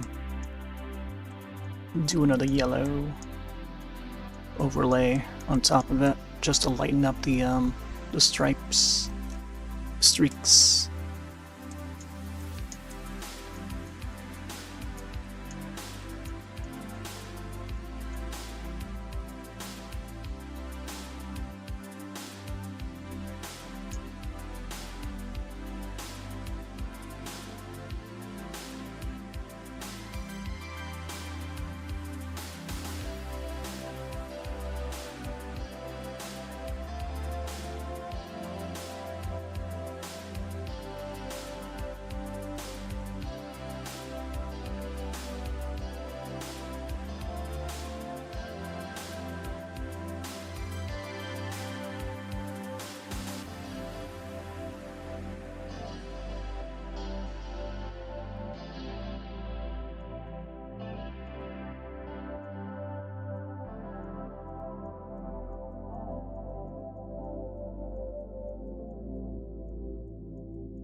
Some stripes on this side.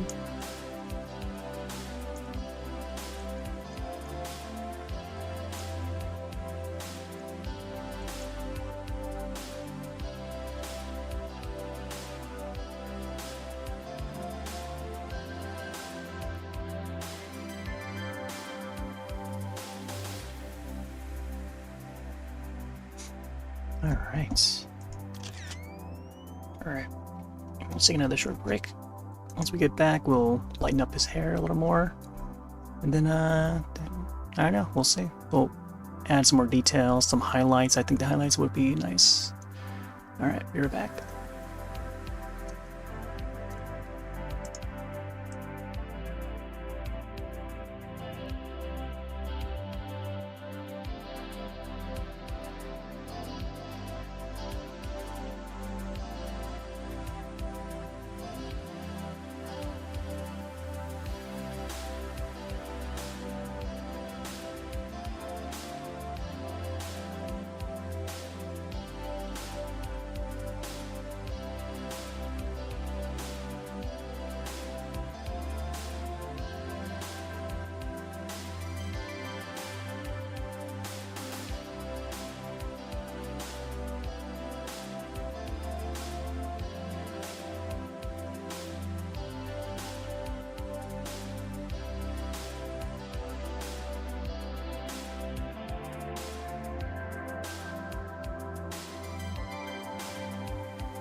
Okay, we're back. Wow. This sure is coming along.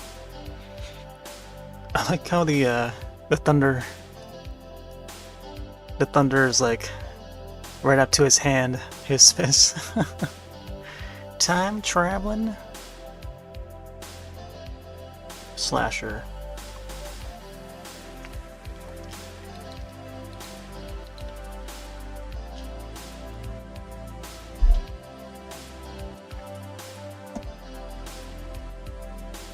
And the film takes place in Halloween too. On Halloween night, which is makes for a great Halloween film.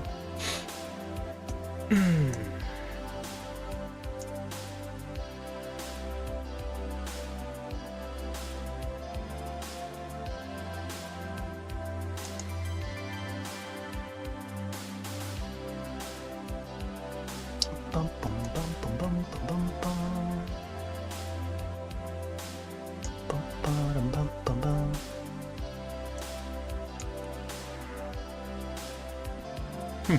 Oh my gosh, the mouth.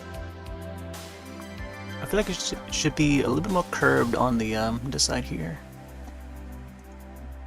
Try to do that.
Like the tooth should be a little more widened over here.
It's got the donkey.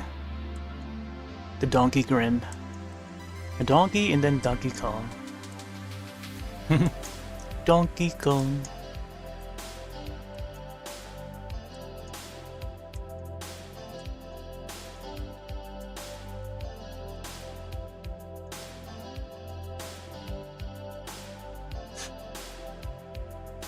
Ba-da-ba.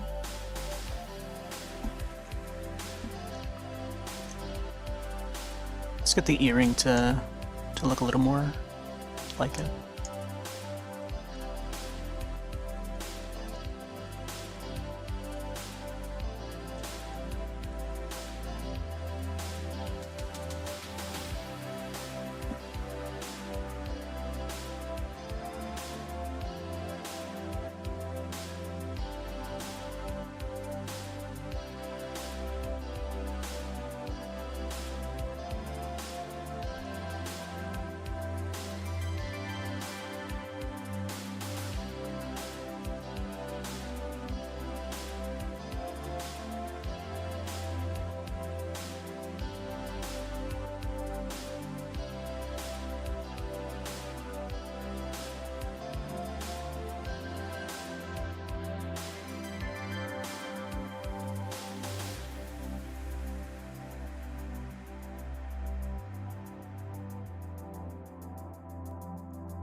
Boom, boom, boom, boom.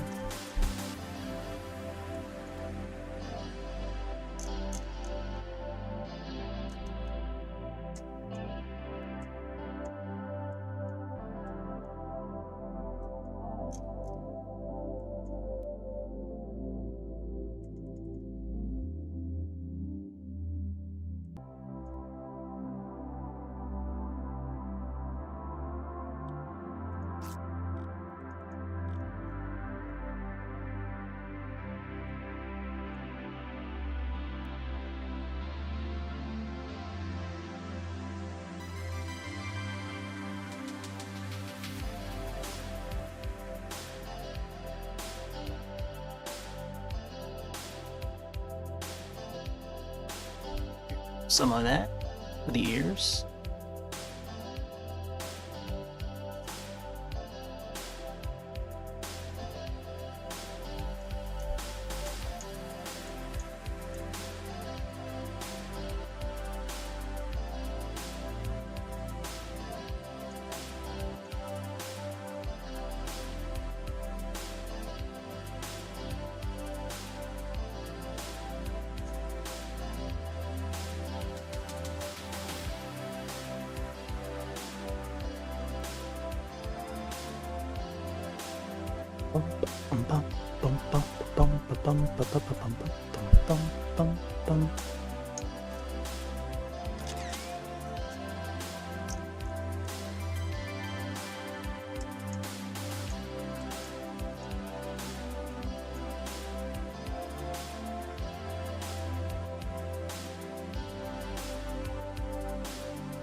It's gonna have like a layer of shade to the teeth.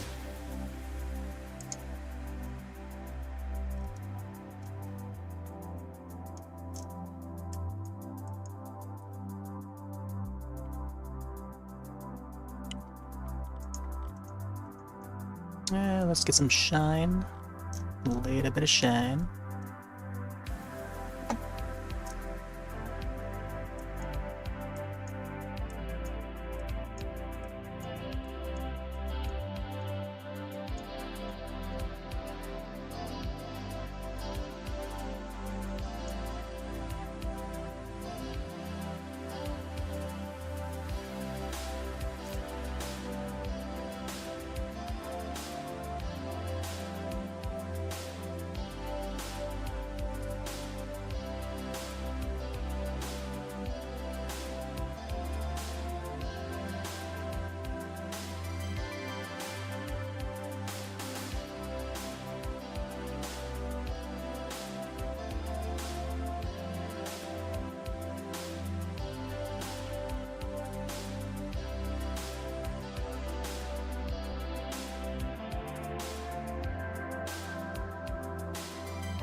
Okay, I was supposed to go over the hair again.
Ooh boy.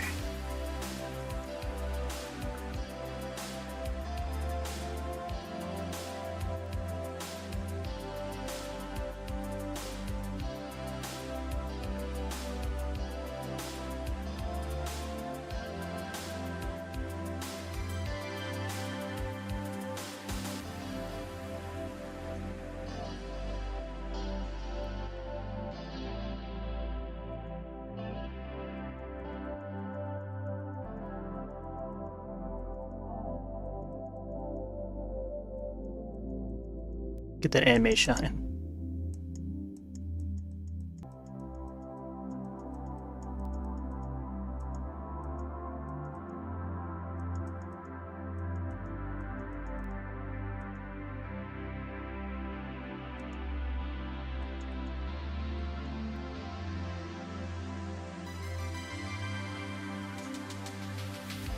All right. Now we can get some of the yellow faded in.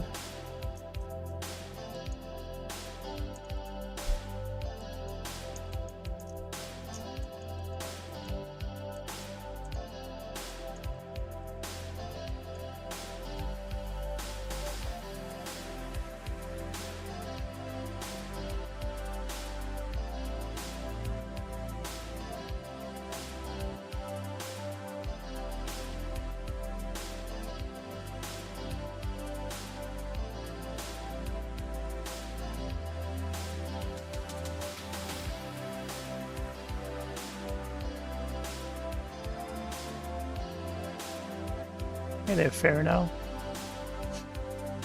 Do I always draw with mouse? Sometimes I draw with pencil and paper. Depends on the medium. Or if I plan to do a painting, an actual painting, I'll probably paint with a brush. But yeah, when it comes to digital, I do a mouse, regular old mouse. It's all I have.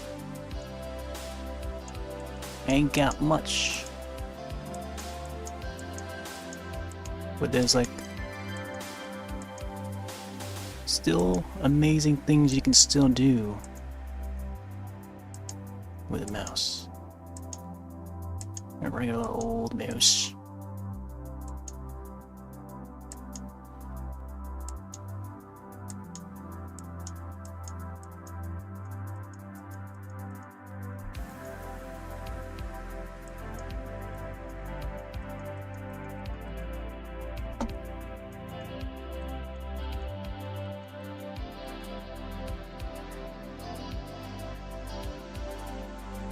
Instead on PC, I always see these tab with a digital pen or something. Yeah, exactly. Isn't that the trend these days? Folks with their high-tech tablets.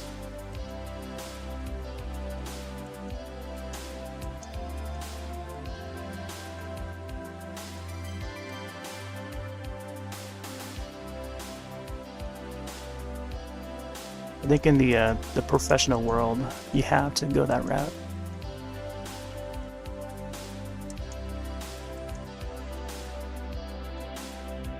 It's folks that don't believe in themselves that think, yeah, man, I need a tablet to draw a little bit better. No, but nope. You just gotta practice to get better. Doesn't matter if you have a tablet or not. Draw the traditional way. Practice there first. Then when the time comes, you upgrade.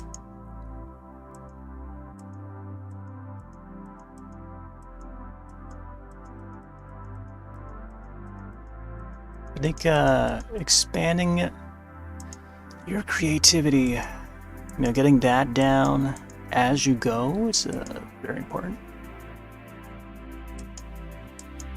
Because even after you get your digital tablet, is like, and you're still in that level, in that learning state, and you're like, that didn't fix anything. Well, just keep going, keep practicing. You remind me of a guy who draw every single illustration for his book in Paint. Paint as in Microsoft Paint, because it did not care for learning other programs. He did it for 15 years or so. Maybe it's you? Probably.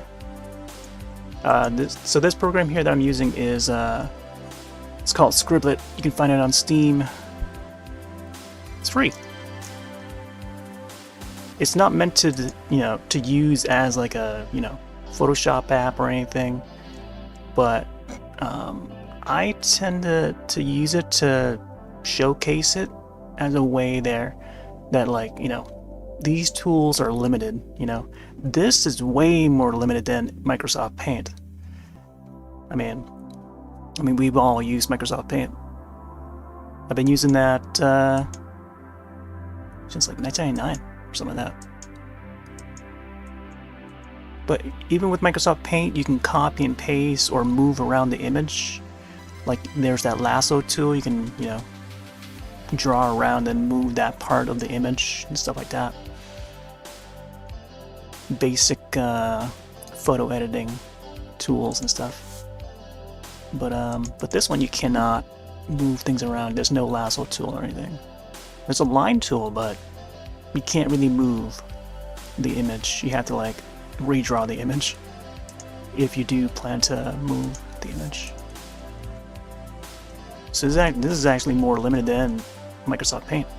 So I'm working with limitations, you know, going hard mode, by the way.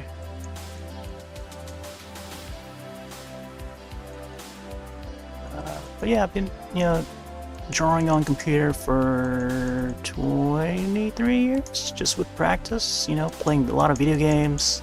You get that accuracy, you know. Play a lot of first-person shooter games, you know how to aim, you know how to shoot. And just having that, you know, having that skill, you earn that skill, you get better at it. Therefore, you know, that's how I'm making these strokes more clean than most folks that would try to draw on a computer, you know. But that's something that, you know, I don't know, I feel like not many people can do, you know. It takes years and years of practice to get it accurate like that. To get that accurate, you know. This is hard mode.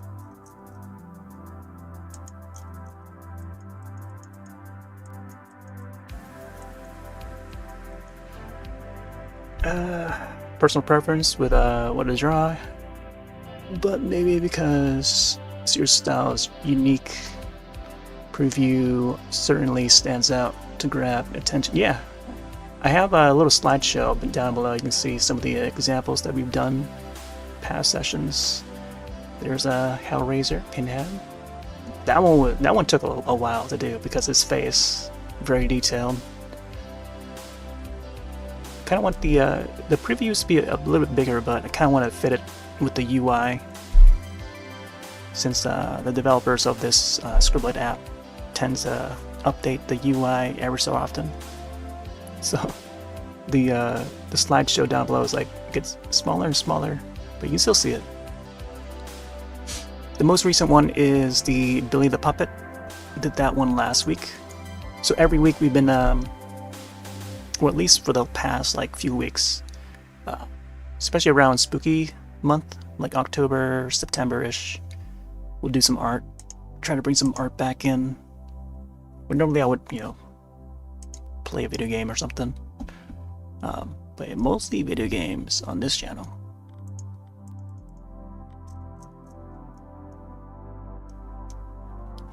And then once in a while we'll do some art. And tonight just happens to be one of those art nights.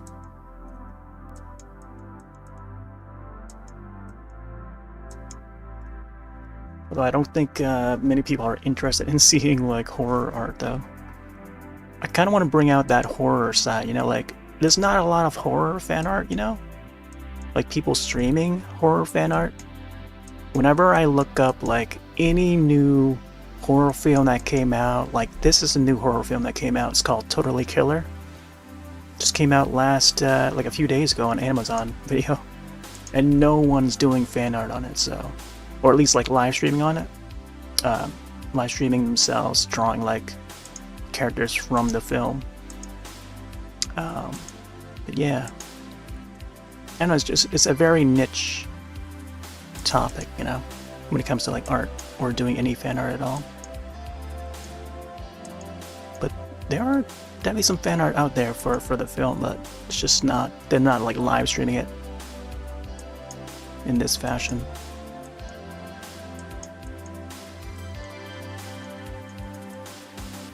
So I kind of want to represent that. Stream out on skies a lot. Yeah, exactly. Yeah, those are preset messages. I think they were supposed to send out every 3 hours or so. Someone got to do it. Yeah, exactly. Someone's got to do it.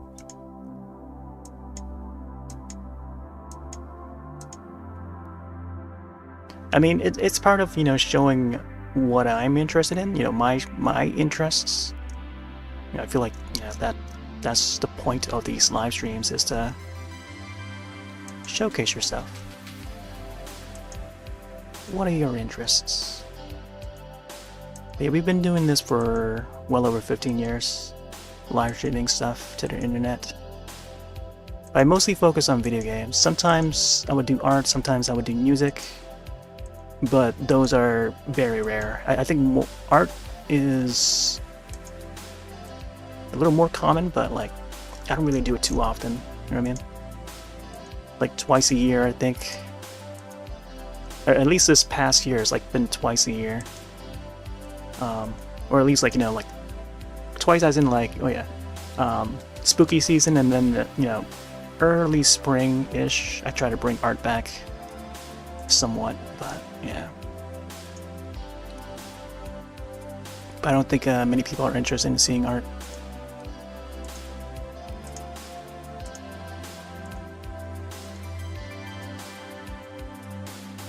They're just more for the video games, for the Monster Hunter.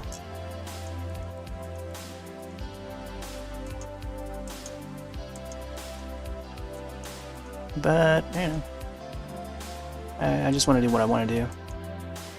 Gotta get it out there, you know?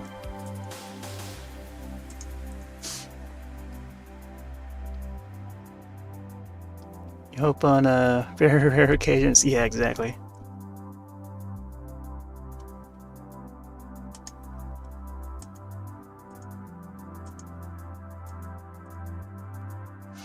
Alright. We've been on this for about 3.5 hours. I think, I don't know what I want to do with this image. I think I want to add, maybe some blue highlights or something. And give it a nice sheen to it. Save that for now. Let's see how this is gonna look. This might be a little bit messy, but I'll try it. I want to get some blue on this side here.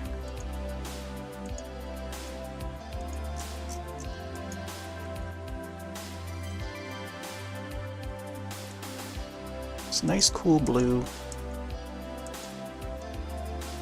The good thing about this film is that so the killer time travels.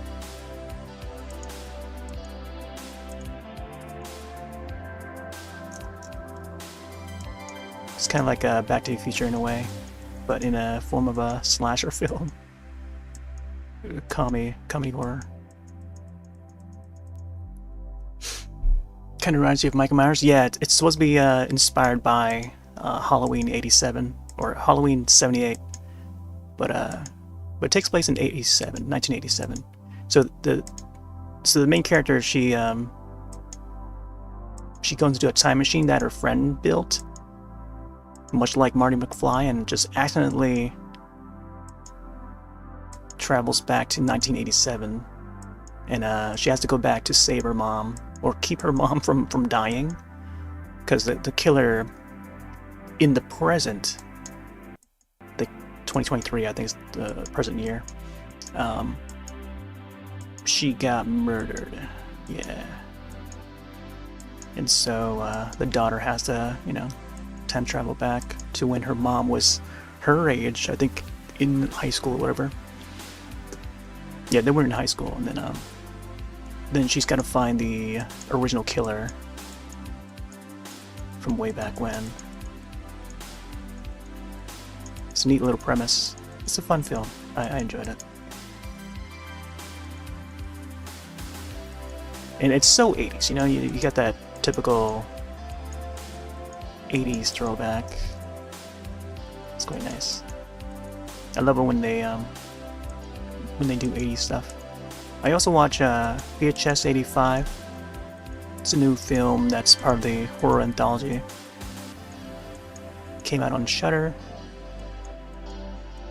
But it goes back in time in the year 1985.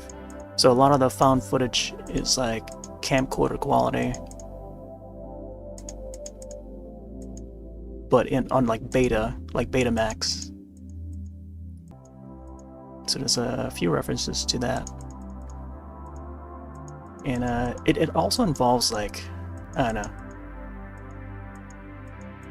There's a segment in that involves like a time-traveling serial killer. So it was a coincidence that I queued that up along with Totally Killer, because Totally Killer also has a time-traveling killer. It's really cool. I don't know what it is, but like each time, every weekend when I pair up like two movies together, it's like, man, there's always some sort of connection between the two. Even though they're very different movies, but there's some sort of connection. Just a coincidence, though.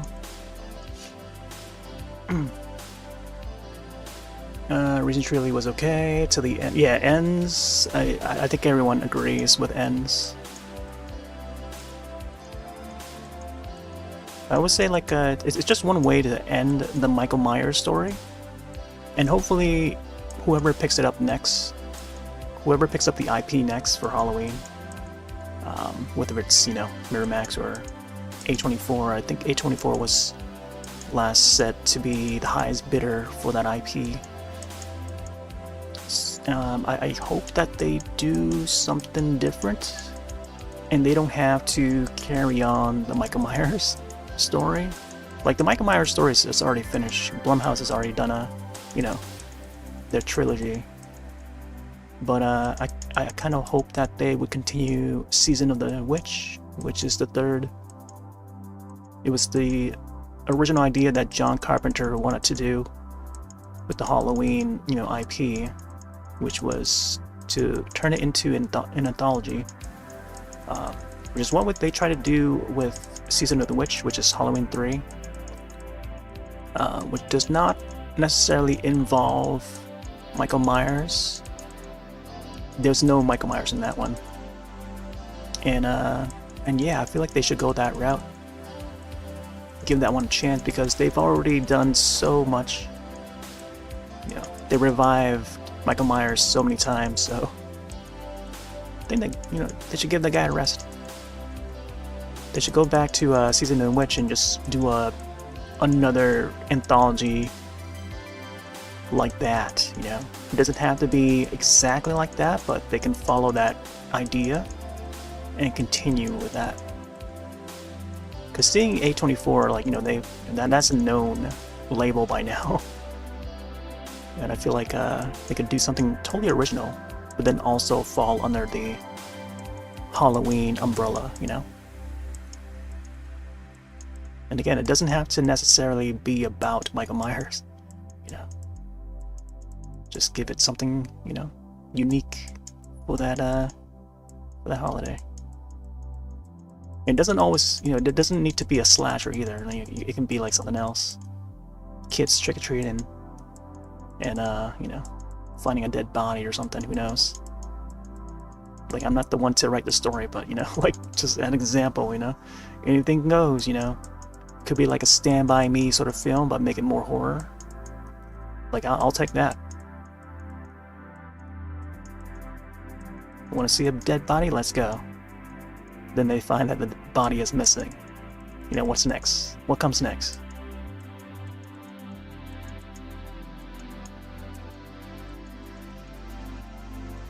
See, now that would be a neat premise, though.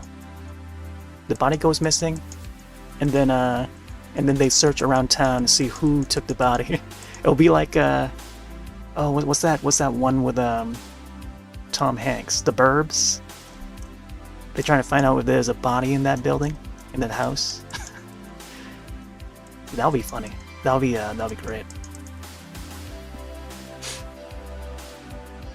Old horror and slasher movies are cool. I like to rewatch them once in a while. Yeah, they would definitely get their rotations. Especially when it's like around like an anniversary. There'll be like they would air a bunch of like, Friday the 13th or Halloween or Chucky or something.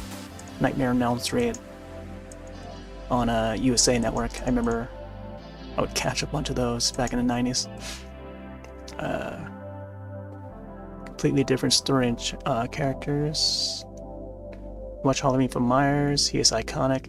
Saving Private Ryan. Oh my gosh, yeah. Yeah, I like the original Halloween, 78. Like, that is the one Halloween, I think. That is, like, perfect. Perfect Halloween film. You know, beginning and the end. Like, the whole vibe of it, you know. And just, I don't know, some scenes are just, like, chilling, you know? Just chilling to watch. Like, you don't know what's out there. It's like the boogeyman's just, like... He's just there. He doesn't talk. Very hollow-looking face. You know, there's no... All you hear is his breath, his deep breathe, like breathing in and out, you know? Like that, you know, that... It's just that emptiness, you know? The soulless eyes. I've got how the doctor, his doctor quotes it as, I mean... Alright, getting some more highlights in. I think it would be cool to get some on his sweater. Can't wait to see how it looks on his sweater here. Pretty much just like freehanding this, so I'm not sure how this is gonna go. Kinda wanna make it a little darker.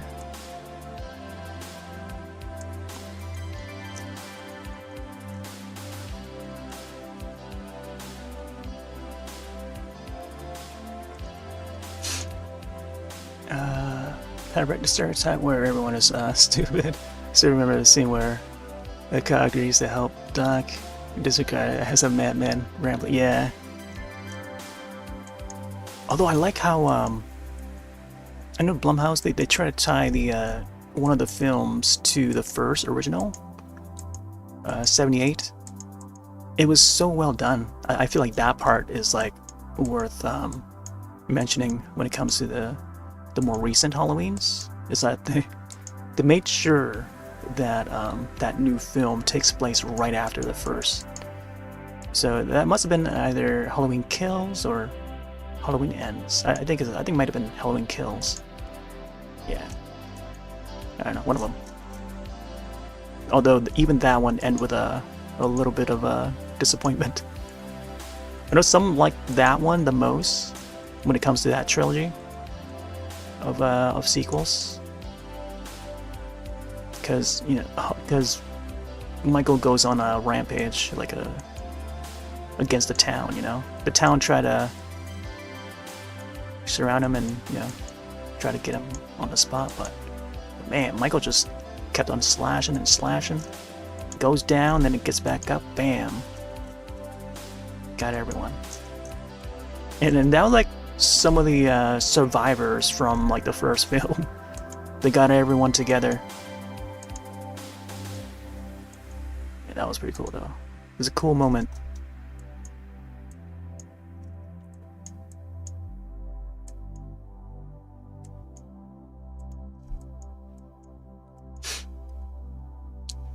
Yeah, the retcon, yep. It's been done once in the past. Yeah, they try to do it once before. They killed him off. I mean, they chopped off his head and stuff. I remember that. Yeah, because they surrounded him. The cops surrounded him, and he was stuck. I think he was stuck in the car or something like that. He got hit by the car, so he can't move anywhere. Then they chop his head off in one of the films, one of the early films. Then they brought him back for like part 5 or whatever. Which is like, wow, how? What in the world? Because we thought he was gone for good, and then like all of a sudden he's back from the dead. I was pretty disappointed when they killed off Jamie's character for the H2O, I think. H2O. They brought it back for the anniversary. I remember when that was like a big thing. They were celebrating the 20th anniversary of the franchise.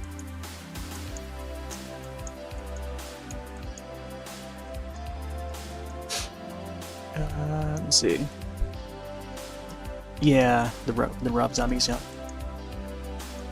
I remember when that first one came out for Rob Zombie, and my friend had BioShock on the Xbox 360, and then we were also watching that Rob Zombie one that was like fresh in theaters. that year. I think that was our Halloween. That's how we spent our Halloween that year. Watching Halloween, Rob Zombie, and then Bioshock on 360.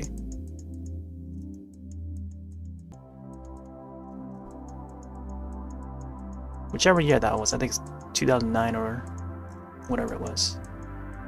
It had to have been like, I don't know, 2008, 2009 or something.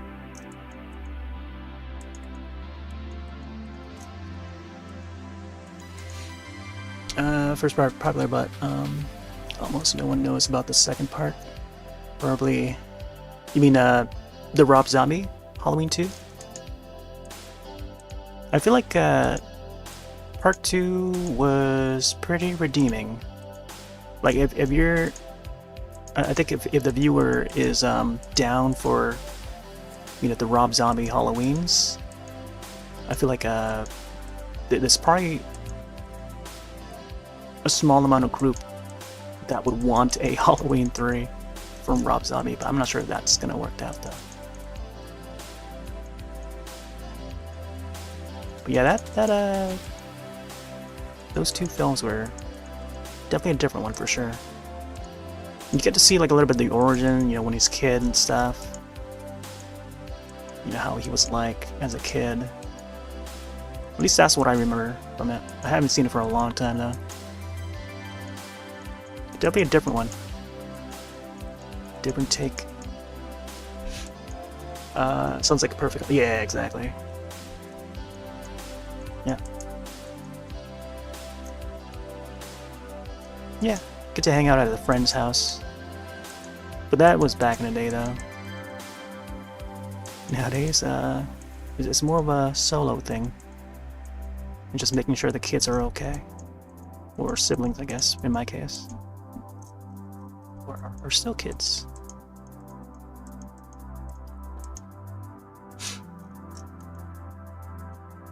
Ba-da-ba-ba. Let's go a little bit darker.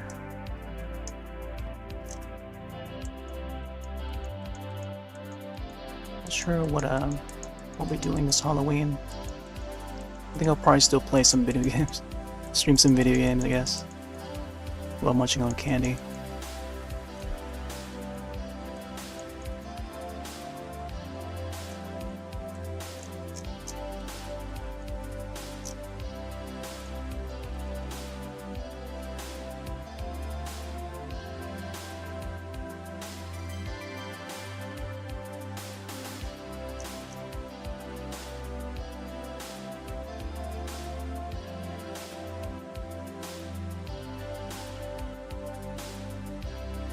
See how this sweater looks like.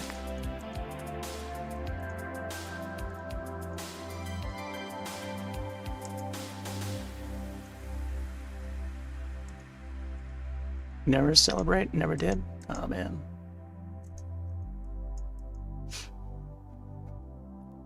Oh, he's not popular where you live? Yeah, understandable.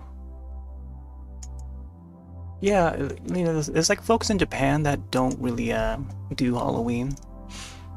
But they understand like how, I guess when they watch movies, they see how, how folks do it over here.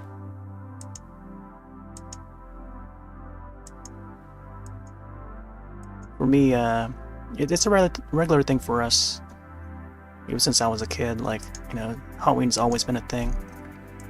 Watch a lot of movies. I live close to the Salem witch, Salem, as in like the Salem witch trials area.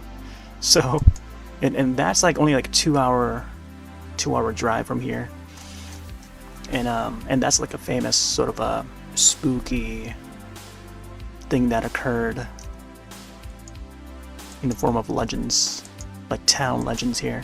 And there'll be folks that would go trick-or-treating over there in Salem, and they would pass out a lot of great like large size candies. Yeah. There's always our locals here that would always opt for heading to Salem to go trick-or-treating.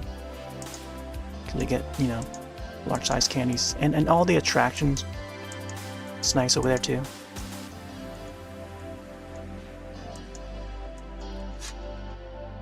Let's see.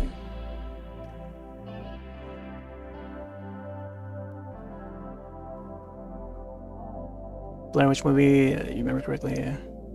Found footage. Yeah, exactly. Yep. The Blair Witch, yep. Gotta love the Blair Witch. That one had a huge impact on the found footage scene. Have you not heard of the... Yeah, so the Salem Witch Trials, this is an actual thing that occurred centuries ago, or maybe not that long ago, but yeah, I mean it's a local town legend, and I think it's known across the states as a thing that occurred, you know. So if you've ever watched, there's a few films that cover it, documents or documentaries and stuff like that. I'm trying to think of... Oh yeah, Hocus Pocus, yeah. You know, the famous, popular movie, you know? Hocus Pocus, you know, the three witches. So that is sort of like Salem Witch-like. But yeah. I think most folks know that one. There's a second film, Hocus Pocus 2, that just came out, I think, last year. That one, you can see a little bit more of like the trial that occurred during that. So like stuff like that, you know, that's like, you know, that's kind of pretty much what the Salem Witch Trials was like, you know. So the witches get burned, and then they haunt the village, Salem. Oh my gosh, I'm pretty much just giving this guy a cape now. He's supposed to be wearing a hoodie. Alright, I don't know where to go from here. I think we got what we want here. Get some more highlight here.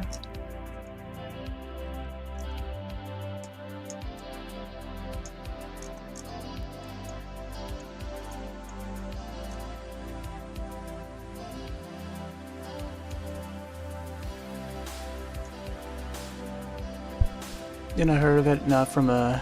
Oh yeah. Yeah, Hocus Pocus is a popular one.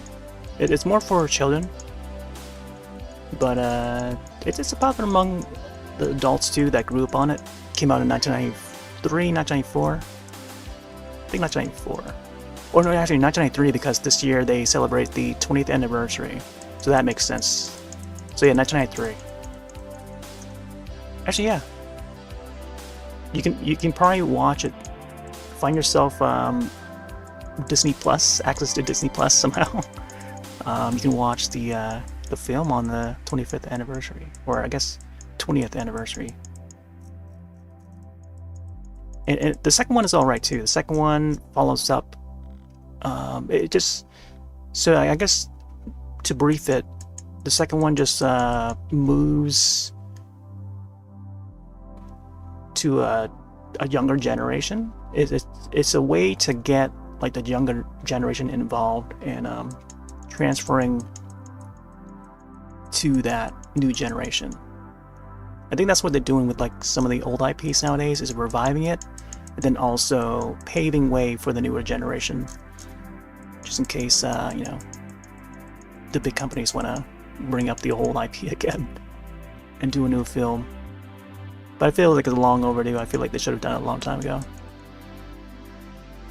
It's such a popular film, you know, like when they air on TV and it becomes like a cult classic. And then they continue to air it on TV year after year. And they would have like live plays featuring the actors from the films. And even that becomes popular, you know, and then like... And then when they did this new film, Hocus Pocus 2, they would have songs from that play, you know, some performers and stuff like that that were made popular because of that play, and you know, all because of that original film, which is neat. It's a popular choice.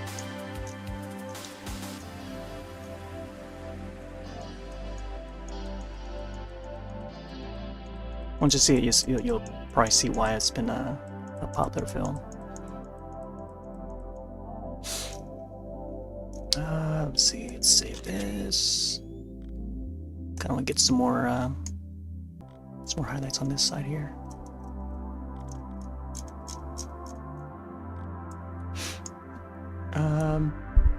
Can't do that. Oh yeah. Any way you can watch it, it is definitely available out there. But yeah, I feel like this year is a great time to watch it for its anniversary.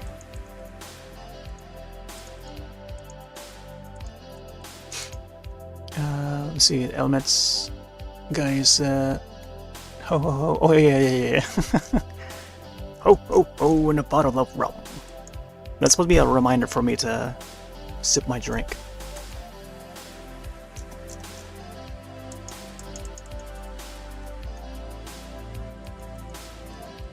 Wait, we got a drink over here. I would normally have coffee, but it's already late in the night. I can't be having coffee right now.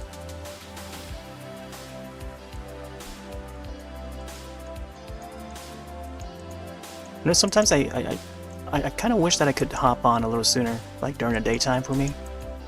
That way it's easier for folks in Europe to catch the streams. So they you know, they would probably be in bed by now. Or I think by now it should be morning for them. But yeah. Like folks would catch these streams more easily. Unless folks are just now starting to wake up. Like in Germany or something, they'll be able to catch. But that's about it. Especially the art streams, I feel like the art streams should start a little sooner. It's just that during the day I'm pretty busy doing something else.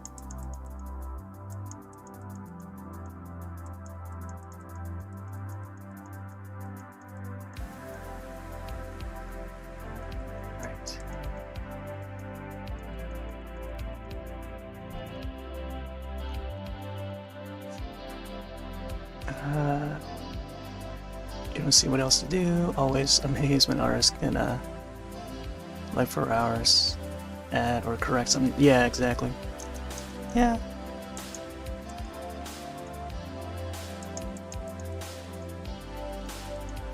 Yeah, there's like an idea that I have or something.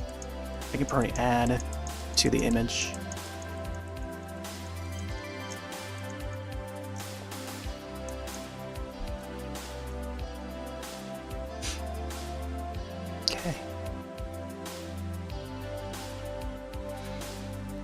I feel like I need to add more the zipper, I think, alongside the sweater. Let's get a line down somewhere here.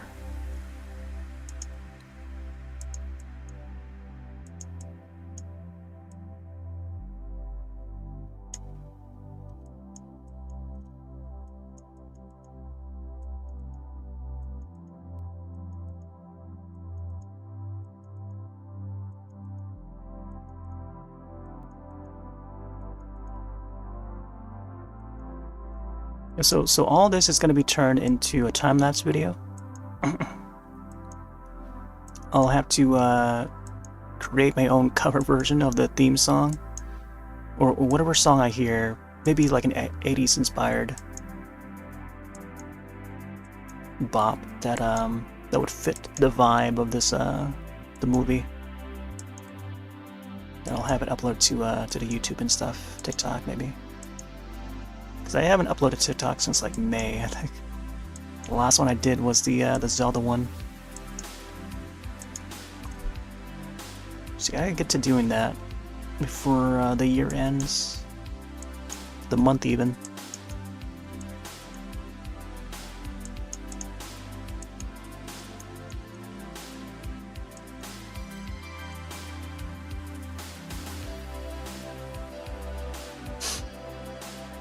Skeletor's yeah, the Skeletor one. Yeah, I like the Skeletor one. That one took a while to do too. Again, I was, in my 80s mood. I was watching the Master of the Universe animated series a brand new animated series that's on Netflix. Kevin Smith, I think, is behind it. There was also the CG one too, but I enjoyed the 2D animated one, which harkens back to the original. Definitely a different way to tell the story, but I kind of like where they went. It's a nice revival. Again, it's like, you know, for the new generation, but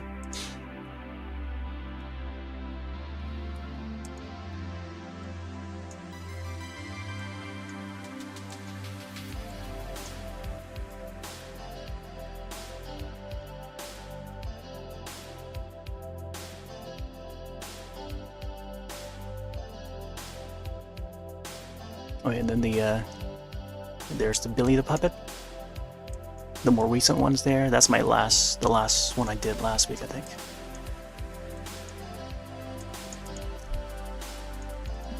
Let's go a little bit lighter.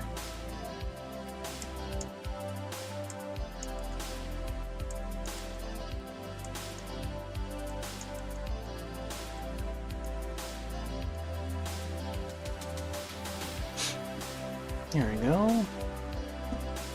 I still feel like his inside shirt should be a little bit grayer or something.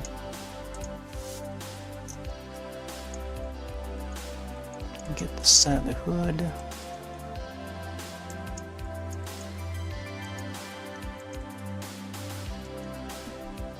Yeah. I want to try turning off the light so you can see the black a little bit better.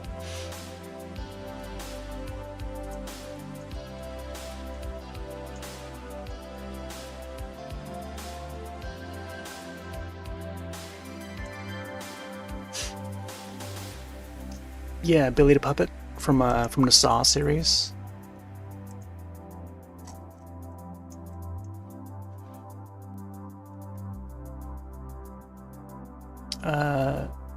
But the Saw series haven't. Oh, you haven't seen the new ones? Yeah. So I've seen pretty much all of them by now.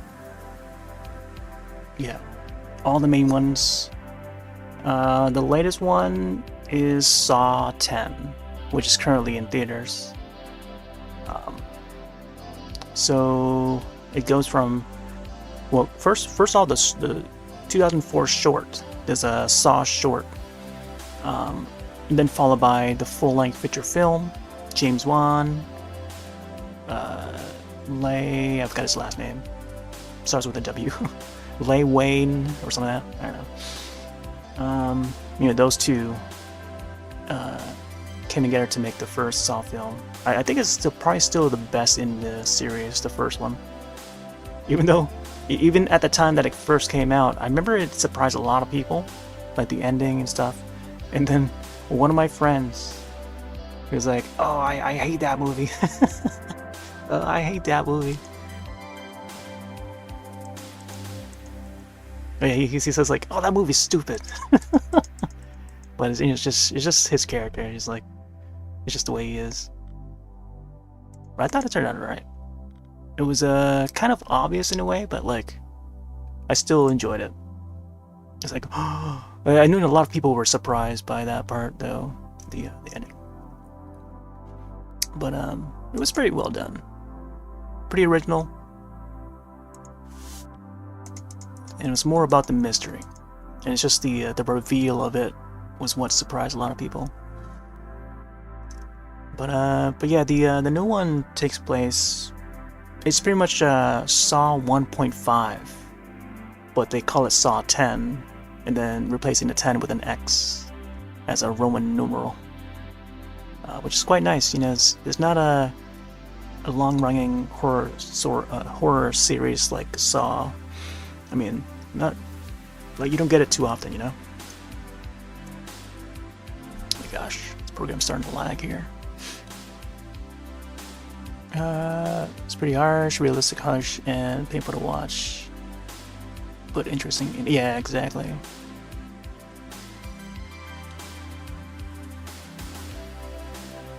Let's see. Guess I'll go the gray routes.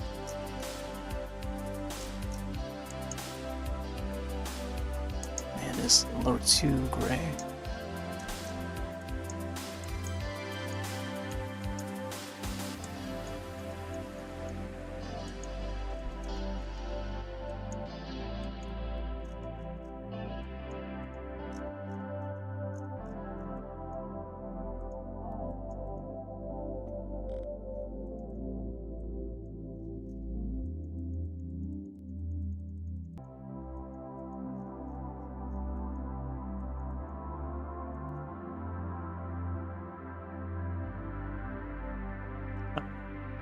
Oh, there's rum. Yeah, yeah. I got my drink too.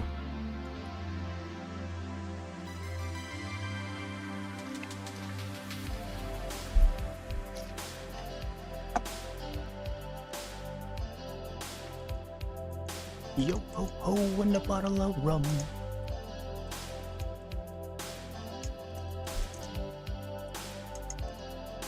Oh man, it's a little too light here.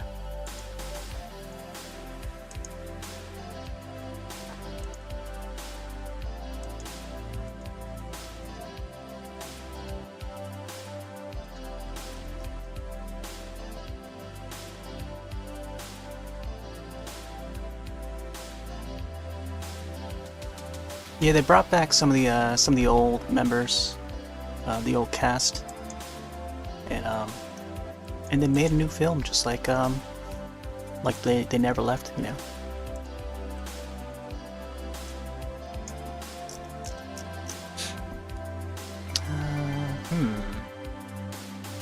Let's try to do the inside part here.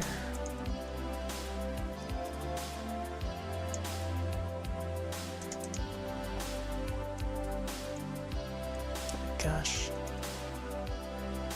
The thing with this program is that they have a limited amount of colors. It's like 16-bit colors or something.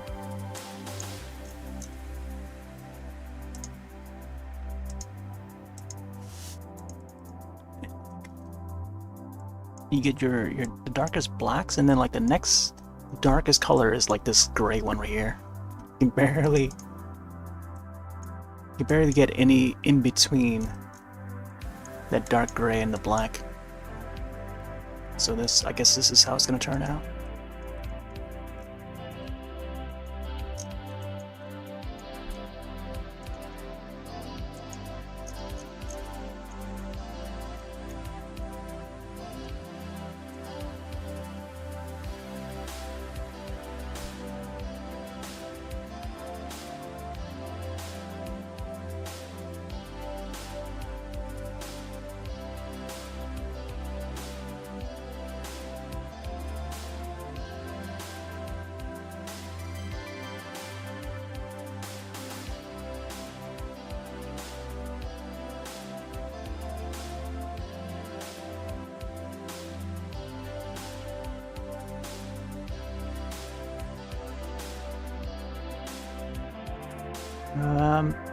Even the engineer Tobin Bell, yeah. He plays John Kramer. So they did kill him off in a later film, but and then like his apprentices or associates would continue his work, building traps and stuff and getting that laid out, and yeah, and therefore getting more victims. Well, you gotta watch him to see why. There's a reason why he kills. So those sequel films would dive deeper into the reason why he does that. And yeah. Then they do it in a meaningful way.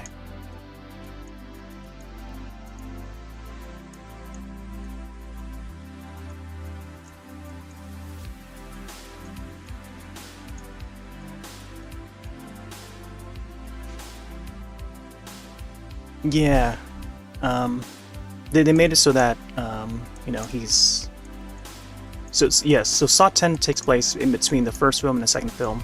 Like he doesn't die until a little later. Eventually he does though, but this is a different part of the timeline where where he's still alive. Like, it was just right after the events of the first film. So it's nice to see that, and not only that, but like, so they went as far as making it so that they brought back the old Lionsgate logo from way back when. So around 2004, those years, Lionsgate would have the red, like, factory gears intro for their logo, and the gates would open for the Saw films. So they actually brought that back, and in HD and everything, like updated for current audience. But that's the cool thing about this new one, Saw 10, is because it's like, it's a film that they made, but they never released it to the public until now. So it's like, it's made almost like that, but like, we already know that wasn't the process. But it's as if it was just never released until now. It's like if it was a band, if there was your favorite band that put out an album that has the same sound sets, the same vibe as like one of their older albums, but they just never put it out until now. Like how John Carpenter had put out like an album of like some of his old tunes that he put out, or some of his old tunes that he wrote, but just never released it to public until now. It's like something like that. It's pretty deep.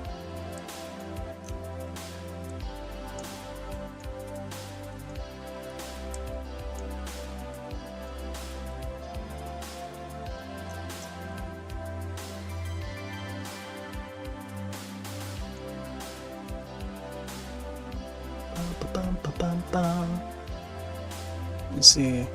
Music always make actors look younger. Yeah, the de-aging effect, like, that's pretty cool. Bring back anyone or anything. Yeah. Yeah, see how they do like big budget films like Blade Runner 2049, how they did the de-aging effect for that character.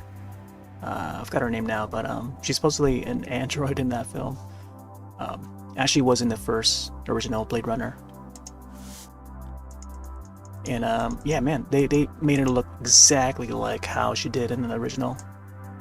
But they couldn't get the original actress. They found like an actress that looked very much like her.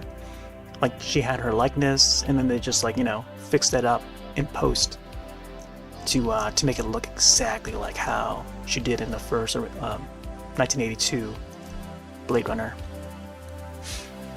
All right. Might want to add some more shadows underneath the neck here, and then I may start wrapping up soon. But yeah, it's amazing how what they do with movies nowadays.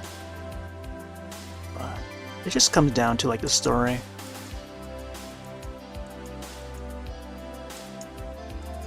Like, some films don't come out as expected. Like the recent Jurassic World. They try to, go back to the, they do a lot of throwbacks, like, trying to make it feel like it's the original. Like, there are moments that are, they're copying the original, but they're literally just, redoing that scene, and just, like, sometimes with a different character, and in a way, it seems meaningful, but then, like, I don't know. Depends on the viewer, whether they accept it or not. But I always like the original Jurassic Park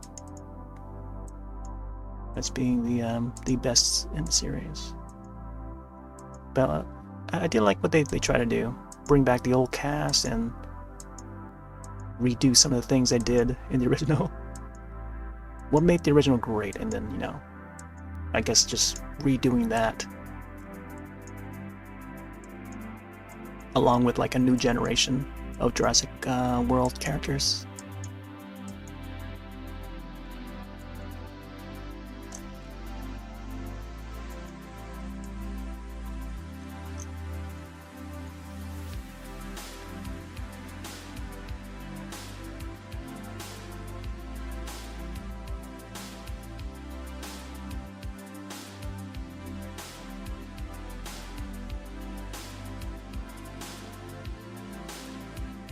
Yeah, there's some some shows and movies that's releasing soon. I think there's a new one from Mike Flanagan. I think he's doing the story of House of Usher. It's called The Fall of the House of Usher. So he's covering that story, the old Edgar Allan Poe story. And I don't have much expectations on it, but I'll still watch it because I like his other works.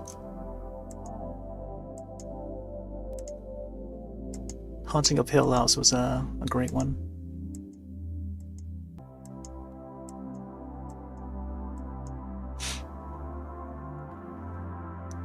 Alright, take it easy. Thanks for stopping in. I think I'll probably be on this for a few more minutes.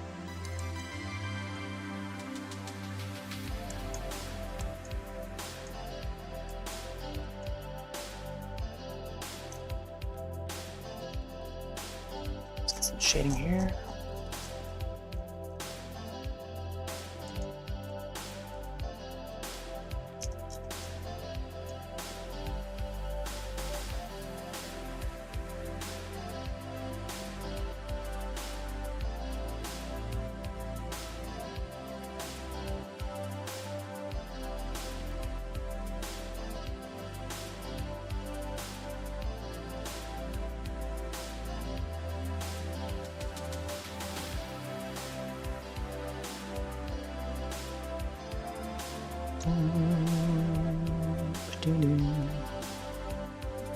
It's apparently the shirt itself is like distressed, so maybe I could do something about that.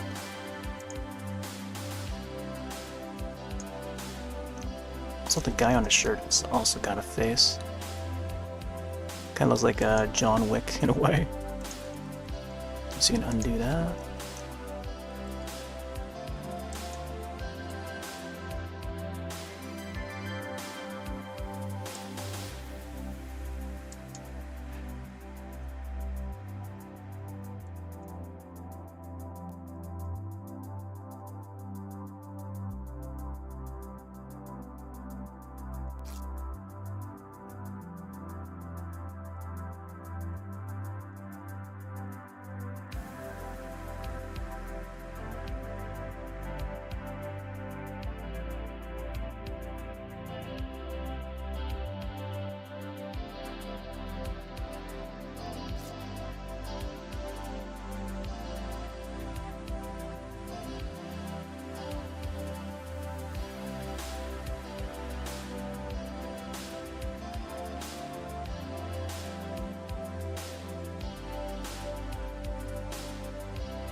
should have like a distressed look to it.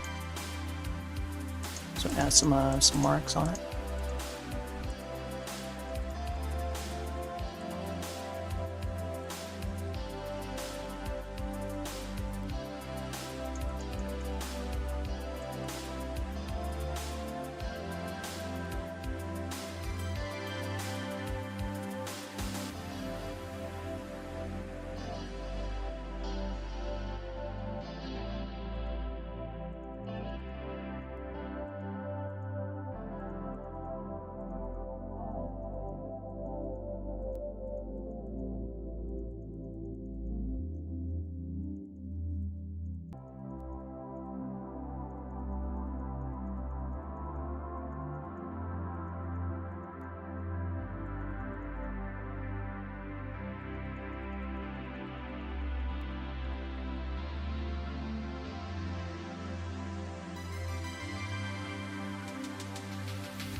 Oh no.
I'm not sure I want to do anything else with the knife here. The knife looks alright. I think the hand is okay. Let's see what we can do with the hand here. Probably solidify a little more, maybe. Maybe make it shiny. More leathery.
Yep.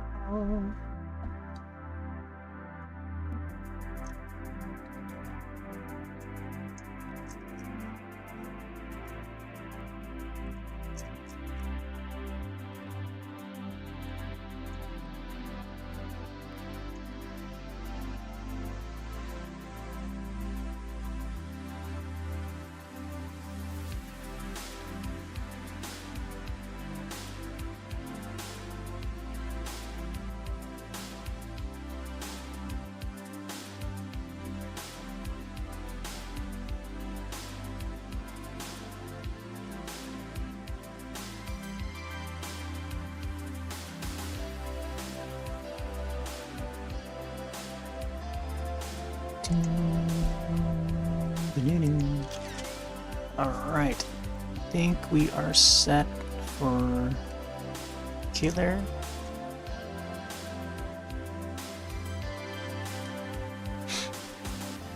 Man, would it add more stuff to the background? Let me check the quantum drop part. Apparently the quantum drop has like a sign, like a purpley sign. Oh man, I'm sure I'm gonna go all the way to do that. I think I'll add a slightly dark background to it, maybe.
Alright, let's get our name in there. I feel like I could add more Thunderstrike here. Wait. Also, let's see, hold up. Not yet. Kinda want to add some more glowiness to the font here.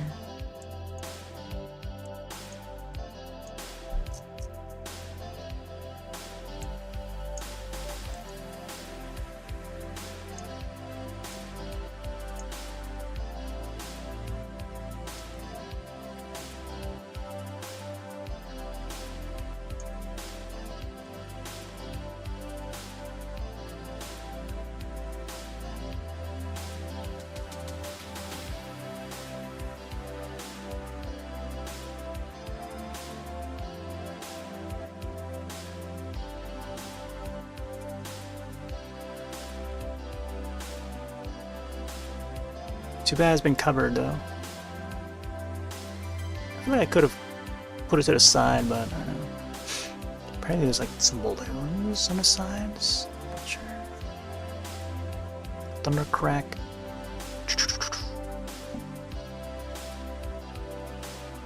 Maybe we should add another one center here. Thunder crack.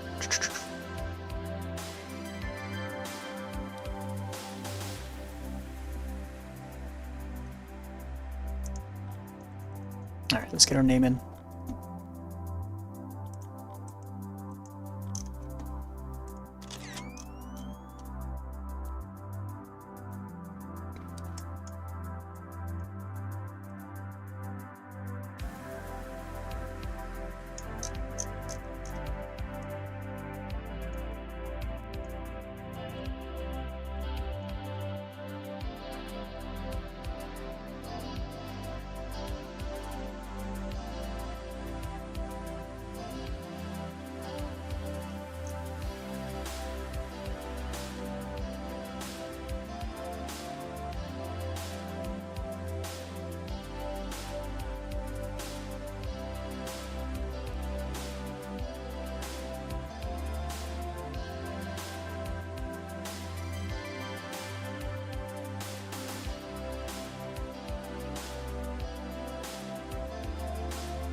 Oh my gosh.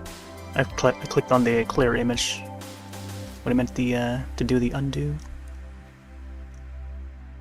Alright, let's get the year.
There we go.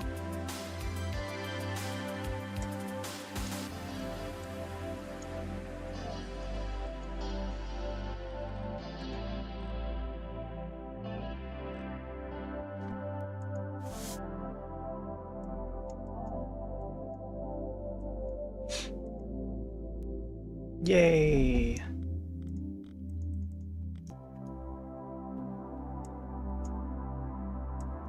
So I'll probably leave it onto the screen for a little bit, for a couple minutes, as we close out. Thanks all for joining.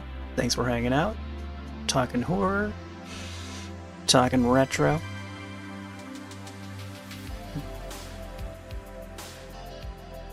I think, oh man, there's like some parts here that still part of the image. I might just leave it like that. I think what would be cool if I make it more fun and just have like the outline in a variety of colors, just like squiggling around the killer here. Maybe I'll do that. Let me see. Let's get some pink in there, purples.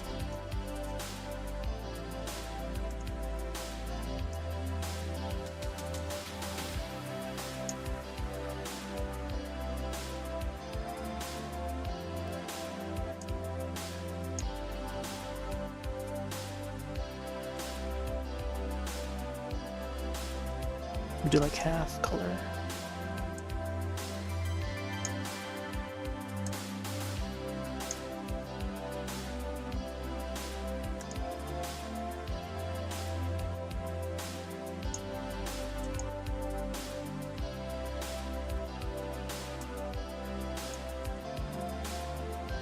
Yeah, something like that.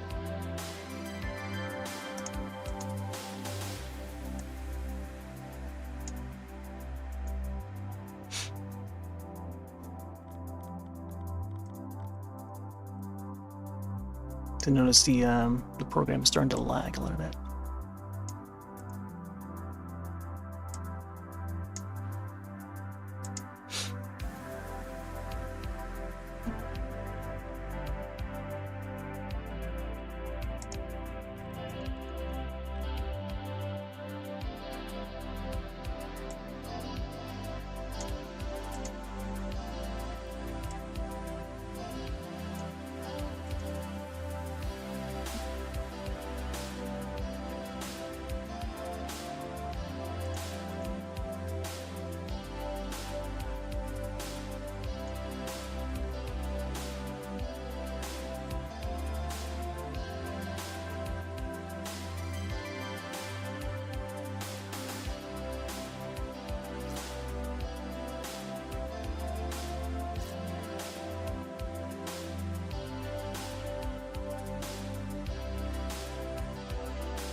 Here we go.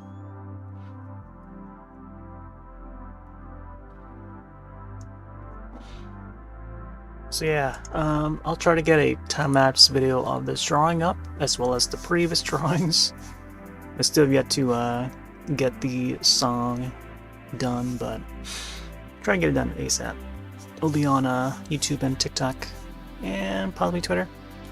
We'll see. Alrighty, so for the next couple minutes, I'll leave it to this screen and just have it play. Yeah. I'll be back tomorrow with some more spookies. We'll see you then. Take off for now. Have yourselves a wonderful night and or day. See you next one. Later.